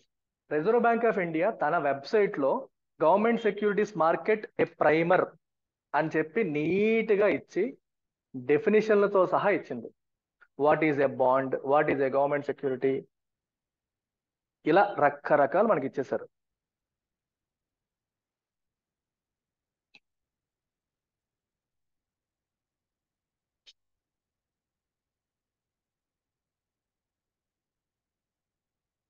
మన ఓపికే ఇంకా ఎంత చదవాలంటే అంత చదవచ్చు.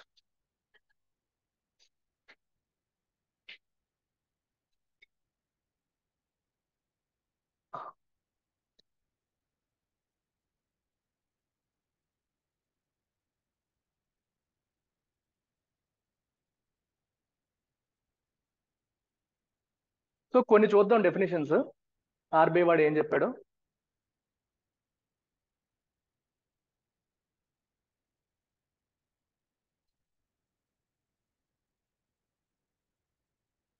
కనిపిస్తుంది కదా, ఇంకా చేయాలి Zoom. Enough sir.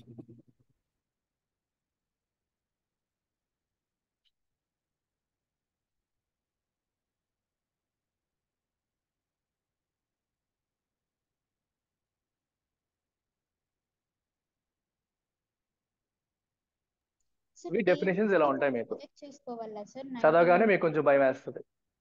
Sir A bond is a debt instrument in which an investor loans money to an entity, typically corporate or government, which borrows funds for a definite period of time. అది చాలా important. Defined period of time at a variable or fixed interest rate. Sir మీరు fixed అన్నారు కదా sir, అక్కడ variable అని కూడా రాసి ఉంది కదా సార్ అని అడగొచ్చు. Variable is not common. Definition ప్రకారం వేరియబుల్ కూడా పాసిబుల్. కాకపోతే వేరియబుల్ అంటే అర్థం ఏంటంటే ఎంత ఇంట్రెస్ట్ రేటో మనకు తెలియదని కాదు. ఎవ్రీ 6 months కి రీసెట్ చేస్తారు. ఇప్పుడు ఈ రోజు 8% ఇంట్రెస్ట్ రేట్ అని చెప్పారనుకోండి, 6 months తర్వాత మళ్ళీ మార్కెట్ కండిషన్స్ బట్టి, సో ఫస్ట్ 6 months పేమెంట్ 8% ప్రకారం ఇచ్చేస్తారు. నెక్స్ట్ ది మళ్ళీ 6 నెలల తర్వాత రీసెట్ చేస్తూ ఉంటారు. ఇంట్రెస్ట్ రేట్స్ పెరుగుతున్నాయంటే ఇంకొంచెం 8.25% పెంచుతారు. సో నెక్స్ట్ 6 months కి అది వర్తిస్తుంది. మళ్ళీ 6 months తర్వాత మళ్ళీ రీసెట్ చేస్తారు. ఫిక్స్డ్ అయితే ఇంకెప్పుడు అదే ఉంటుంది. వేరియబుల్ అంటే ఎలా మారచ్చు, వడ్డీ మారచ్చు, అది గవర్నమెంట్ రీసెట్ చేస్తూ ఉంటుంది. కానీ in general it is not common గా చేయరు. సో బాండ్స్ ఎవరు యూజ్ చేస్తారు?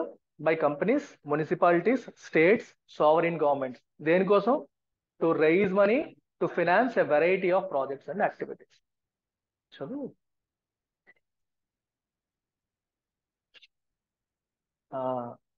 To finance a variety of projects and activities. Owners of bonds are debt holders or creditors of the issuer. So ఇప్పుడు మీకు point ఏంటంటే గవర్నమెంట్ మనం ఏమనాలి? డెటర్. అప్పు తీసుకుంటుంది గవర్నమెంట్. సో నువ్వు గవర్నమెంట్ బాండ్ కొన్నాక నువ్వు దర్జాగా కాలు మీద కాలు వేసుకుని తొడగొట్టి చెప్పొచ్చు గవర్నమెంట్ నేను అప్పు ఇచ్చాను అని. నిజం అది. టెక్నికలీ స్పీకింగ్ ఎస్, నువ్వు గవర్నమెంట్కి అప్పు ఇచ్చావు. గవర్నమెంట్ మనందరి దగ్గర ఎవరెవరైతే బాండ్ కొన్నారో వాళ్ళందరి దగ్గర గవర్నమెంట్ అప్పు తీసుకున్నట్టే లెక్క. ఓకేనా? అది గుర్తుపెట్టుకోండి. సో నువ్వెవరు? క్రెడిటర్, అప్పు ఇచ్చిన వాడివి. You are the owner of the bond. ఎవరు ఇష్యూ చేస్తారు? జనరల్గా కార్పొరేట్స్ కానీ గవర్నమెంట్స్ కానీ. Then what is a government security? బాండ్కి గవర్నమెంట్ సెక్యూరిటీకి డిఫరెన్స్ ఏంటి? రెండు ఒకటే. Bond is an example of government security. గుర్తుపెట్టుకోండి. గవర్నమెంట్ సెక్యూరిటీ అంటే anything that is issued by government which is traded in the market is called government security. Treasury bill కూడా government సెక్యూరిటీయే. Cash management bill government సెక్యూరిటీయే. Bond government security. అయితే bond long term అంటే capital market లోకి వస్తుంది. ఈ bill, cash management bill short term లేదా money market లోకి వస్తాయి. జీసెక్ గవర్నమెంట్ సెక్యూరిటీ అనేది ఓవరాల్ అన్నిటిని కవర్ చేసే వర్డ్. సో గవర్నమెంట్ సెక్యూరిటీ అంటే అది మీకు ఇలా ఇచ్చారనుకోండి, a government security is always long term. Answer is wrong. A bond is always long term. Correct. Bond అంటేనే లాంగ్ టర్మ్. షార్ట్ టర్మ్ ఏమంటాం మనం? T bill, cash management bill. Government security అంటే అన్ని వస్తాయి. క్యాష్ మేనేజ్మెంట్ బిల్లు గవర్నమెంట్ సెక్యూరిటీయే, T bill government సెక్యూరిటీయే, bond government సెక్యూరిటీయే. ఇవన్నీ కూడా గవర్నమెంట్ సెక్యూరిటీస్. సో ఎవరు ఇష్యూ చేస్తారు? సెంట్రల్ గవర్నమెంట్ ఇష్యూ చేయొచ్చు, స్టేట్ గవర్నమెంట్ కూడా ఇష్యూ చేయొచ్చు. తర్వాత చూడండి, సచ్ సెక్యూరిటీస్ ఆర్ ఏం రాశాడు చదవండి బయటికి. Are short term usually called treasury bills with original maturities of less than 1 year are long term usually called government bonds or dated securities అని కూడా అనొచ్చు with original maturity of 1 year or more. అయితే ఇక్కడ కూడా జనరల్గా dated security అన్నారు చూడండి, 5 years నుంచి ఇంకా లాంగ్ పీరియడ్కి ఇష్యూ చేస్తే వాటిని డేటెడ్ సెక్యూరిటీస్ అంటాం. 1 to 5 years కానీ ఇన్ జనరల్ కానీ బాండ్స్ అంటారు. డేటెడ్ సెక్యూరిటీ అంటే బాగా లాంగ్ టర్మ్ అని అర్థం. 40 ఏళ్ళు 30 ఏళ్ళు బాగా లాంగ్ టర్మ్ 5 years ప్లస్ ఉంటే వాటిని డేటెడ్ సెక్యూరిటీస్ అని చెప్పేసి మనం అంటాం. అదర్వైజ్ 1 to 5 years మధ్యలో బాండ్స్ అని చెప్పి పిలవచ్చు. In India central government issues దీని మీద బిట్స్ వస్తాయి. సెంట్రల్ గవర్నమెంట్ ఇష్యూస్ బోత్ అంటే అర్థమైంది. బోత్ అంటే ఏంటి, షార్ట్ టర్మ్ ఇష్యూ చేస్తుంది, లాంగ్ టర్మ్ ఇష్యూ చేస్తుంది. విచ్ మీన్స్ ట్రెజరీ బిల్స్ చేస్తుంది, బాండ్స్ ఆర్ డేటెడ్ సెక్యూరిటీస్ కూడా ఇష్యూ చేస్తుంది. While the state governments issue only, this is a bit, state governments money market లో ఆపరేట్ అవ్వవు. అంటే స్టేట్ గవర్నమెంట్స్ ట్రెజరీ బిల్స్ ని issue చేయలేవు. Central governments మాత్రమే treasury bills ని ఇష్యూ చేస్తాయి, స్టేట్ గవర్నమెంట్స్ ఇష్యూ చేయవు. చాలా ఇంపార్టెంట్ పాయింట్ ఇది, దీనిపైన అడుగుతారు, అడిగిన సందర్భాలు ఉన్నాయి. సో డేటెడ్ సెక్యూరిటీస్ లేదా బాండ్స్ ని మాత్రం ఇష్యూ చేస్తుంది. ప్లస్ స్టేట్ గవర్నమెంట్ ఇష్యూ చేసే వాటిని ఏమంటారో తెలుసా, ఎస్డిఎల్ లేదా స్టేట్ డెవలప్మెంట్ లోన్ అంటారు. దాన్ని బాండ్ అని పేరుతో పిలవరు, స్టేట్ డెవలప్మెంట్ లోన్. ఇప్పుడు ఆంధ్రప్రదేశ్ గవర్నమెంట్ ఇష్యూ చేసే బాండ్ ని బాండ్ అనం, స్టేట్ డెవలప్మెంట్ లోన్ అంటాం. Andhra Pradesh government cannot issue A government security with less than 1 year. Less than 1 year time period తో మెచ్యూరిటీ పెడితే ఇష్యూ చేయలేదు. మినిమం 1 year టైం పీరియడ్ తోనే issue చేయాలి. క్యాపిటల్ మార్కెట్ లో ఆపరేట్ అవ్వాలి, మనీ మార్కెట్ లో ఆపరేట్ అవ్వలేదు. క్లియర్? ఆర్బీఐ లింక్ ఇదంతా దొరుకుతాయి, మీరు చూసుకొని రాసుకోవచ్చు నీట్ గా. నేను ఎనీవే ఇదే కాపీ చేసి మీకు ఇస్తాను పీడిఎఫ్, గొడవ లేదా, పని ఏదో నేను చేస్తాను. సో జీసెక్స్ అంటే government securities carry practically no risk of default. Default అంటే దివాలా కాదు, ఎగ్గొట్టేయడం. ఎగ్గొట్టడం డిఫాల్ట్ చేయడం అంటే లోన్ డిఫాల్ట్ చేశారంటే ఎగ్గొట్టారు. లోన్ డిఫాల్టర్ అంటే ఎగవేత, ఎగ్గొట్టేవాడు. ట్యాక్స్ డిఫాల్టర్ అంటే ట్యాక్స్ కట్టకుండా, evader. And hence are called risk free gilt edged instruments. Gilt edged అంటే హ్యావింగ్ వెరీ హై క్వాలిటీ అన్నట్టు, హ్యావింగ్ వెరీ హై క్వాలిటీ అని మీనింగ్. ఓకేనమ్మా? నెక్స్ట్ చూడండి, టీ బిల్.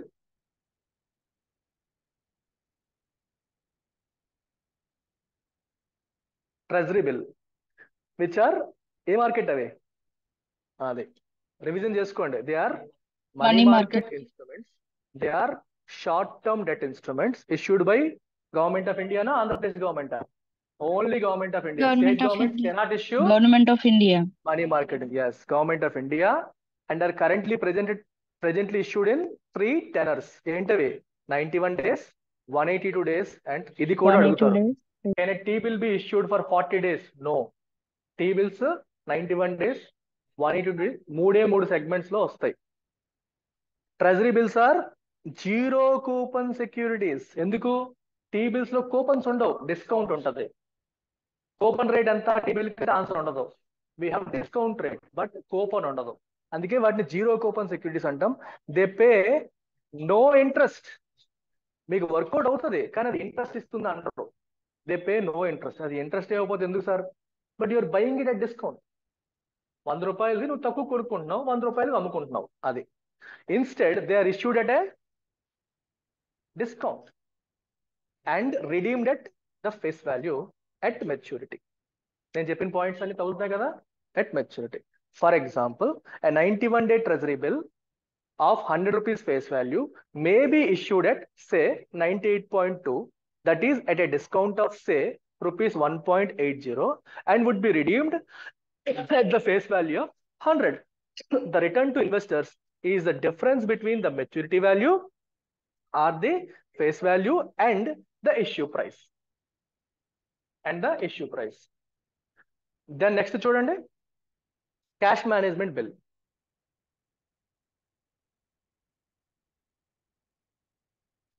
చదవండి. In 2010, అడగొచ్చు ఎప్పుడు ఇష్యూ చేశారు, ఇయర్ 2010. ఇంతకు మించి వెళ్ళిపోరు ఎవరున్నాయి. Government of India in consultation with RBI introduced a new short-term instrument known as cash management bills. To meet, ఇది కూడా అడుగుతారు ఎందుకు ఇష్యూ చేస్తారంటే temporary miss matches in the cash flow of the government. గవర్నమెంట్కి ఈ నెల రావాల్సింది కొంచెం లేట్ అయింది, ఖర్చులు ఏమో ఎక్కువైపోతాయి, మిస్ మ్యాచ్ వస్తుంది. ఇలాంటి వాటికి ఇలాంటి టెంపరరీ ఇష్యూ అది. నెక్స్ట్ మంత్ నుంచి నీకు రికవర్ అయిపోతుంది, నీకు తెలుసు. మనం చూడండి, మీకు ఎప్పుడైనా జాయినింగ్స్ అయినప్పుడు కానీ మీరు డ్యూ కట్ నెక్స్ట్ మంత్ రావాల్సింది ఉంది సార్ అంటారా లేదు నాకు చెప్పినప్పుడు, ఈ మంత్ వదిలేయండి సార్ నెక్స్ట్ మంత్ రావాల్సింది అప్పుడు కట్టేస్తాను. గవర్నమెంట్ కూడా కొన్నిసార్లు అంతే, ఆ నెల సెట్ అవ్వదు డబ్బులు, నెక్స్ట్ మంత్ ఏవో రావాల్సినవి ఉన్నాయి అప్పుడు సెట్ అయిపోతాయి. ఆ టెంపరీ టైంలో ఏం చేస్తుంది, ఇట్ విల్ ఇష్యూ సిఎంబి. చాలా తక్కువ పీరియడ్, 91 days కంటే తక్కువ పీరియడ్. ట్రెజరీ బిల్ 91 days పైన అయితే ట్రెజరీ బిల్స్ ఉన్నాయి, అంతకంటే తక్కువ పీరియడ్ అవసరమైనప్పుడు ఇవి. The CMBs have the generic character of a T-bill but are issued for maturities less than, అంటే టీ బిల్ లాగే ఇవి ఆపరేట్ చేస్తాయి, which mean they are also issued at discount and redeemed at face value. Issued at discount అంటే తక్కువ price కి issue చేయబడతాయి, redeemed at అంటే 100 rupee cash management bill issue చేసినప్పుడు దానికంటే తక్కువ ప్రైస్ కి ఇష్యూ చేస్తారు, మెచ్యూరిటీ అయ్యాక 100 రూపాయలు మనకి ఇస్తారు. Just like T bill, absolutely same, only thing maturity period is less than 91 days and ఒక specific purpose, temporary mismatches in cash flow. And then dated government securities.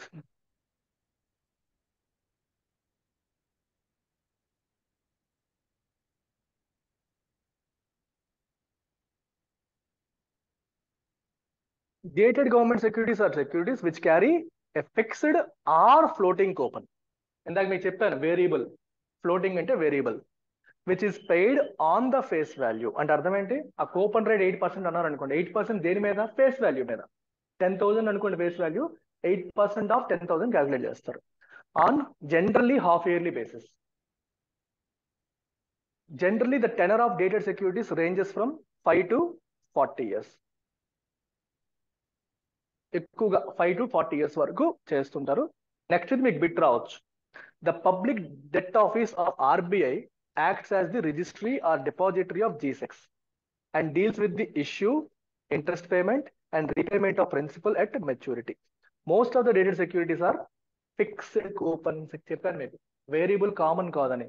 Most of the securities అన్ని కూడా fixed coupon. Variable technically possible but in reality చాలా తక్కువ, variable చాలా తక్కువ, fixed coupon. ఎలా ఉంటుందో ఎలా ఉంటుంది అనమాట. ఎప్పుడైనా సరే బాండ్ ఇష్యూ చేస్తే ఇలా రాస్తారు, ఫస్ట్ కూపన్ చెప్తారు. Paid on face value 7.17% paid on face value. Issuer Government of India. Date of issue January 8, 2018. Maturity January 8, 2018. And ఎన్ని సంవత్సరాలు, 10 years. సో ఇయర్స్ చెప్పరు, చెప్పే బదులు ఎప్పుడు ఇష్యూ చేస్తున్నామో ఎప్పుడు మెచ్యూరిటీ అవుతుంది. అండ్ కూపన్ పేమెంట్ డేట్స్ చెప్తారు, హాఫ్ ఇయర్లీ. చూడండి, జూలై, జనవరి, ఎవ్రీ ఇయర్. లాస్ట్ లో మినిమం అమౌంట్ ఆఫ్ ఇష్యూ 10,000, అంటే ఒక బాండ్ 10,000, మీరు 10 బాండ్లు కొనుక్కోవచ్చు, 20 బాండ్లు కొనుక్కోవచ్చు, ఎన్ని బాండ్లు అయినా కొనుక్కోవచ్చు, అది మీ చాయిస్, మీ దురద. అర్థమైందమ్మా? అంతే. సో చాలండి, టైం అయింది కదా, విల్ కంటిన్యూ టుమారో. మిగిలిన రేపు చూద్దాం. ఇక రకరకాల బాండ్స్ ఉంటాయి. ఇన్ఫ్లేషన్ ఇండెక్స్డ్ బాండ్ చూడండి, ఇవి capital indexed bonds, capital indexed bonds, inflation indexed bonds, ఇలాంటివి కూడా చదువుతాం రేపు. బాయ్. Bye, sir.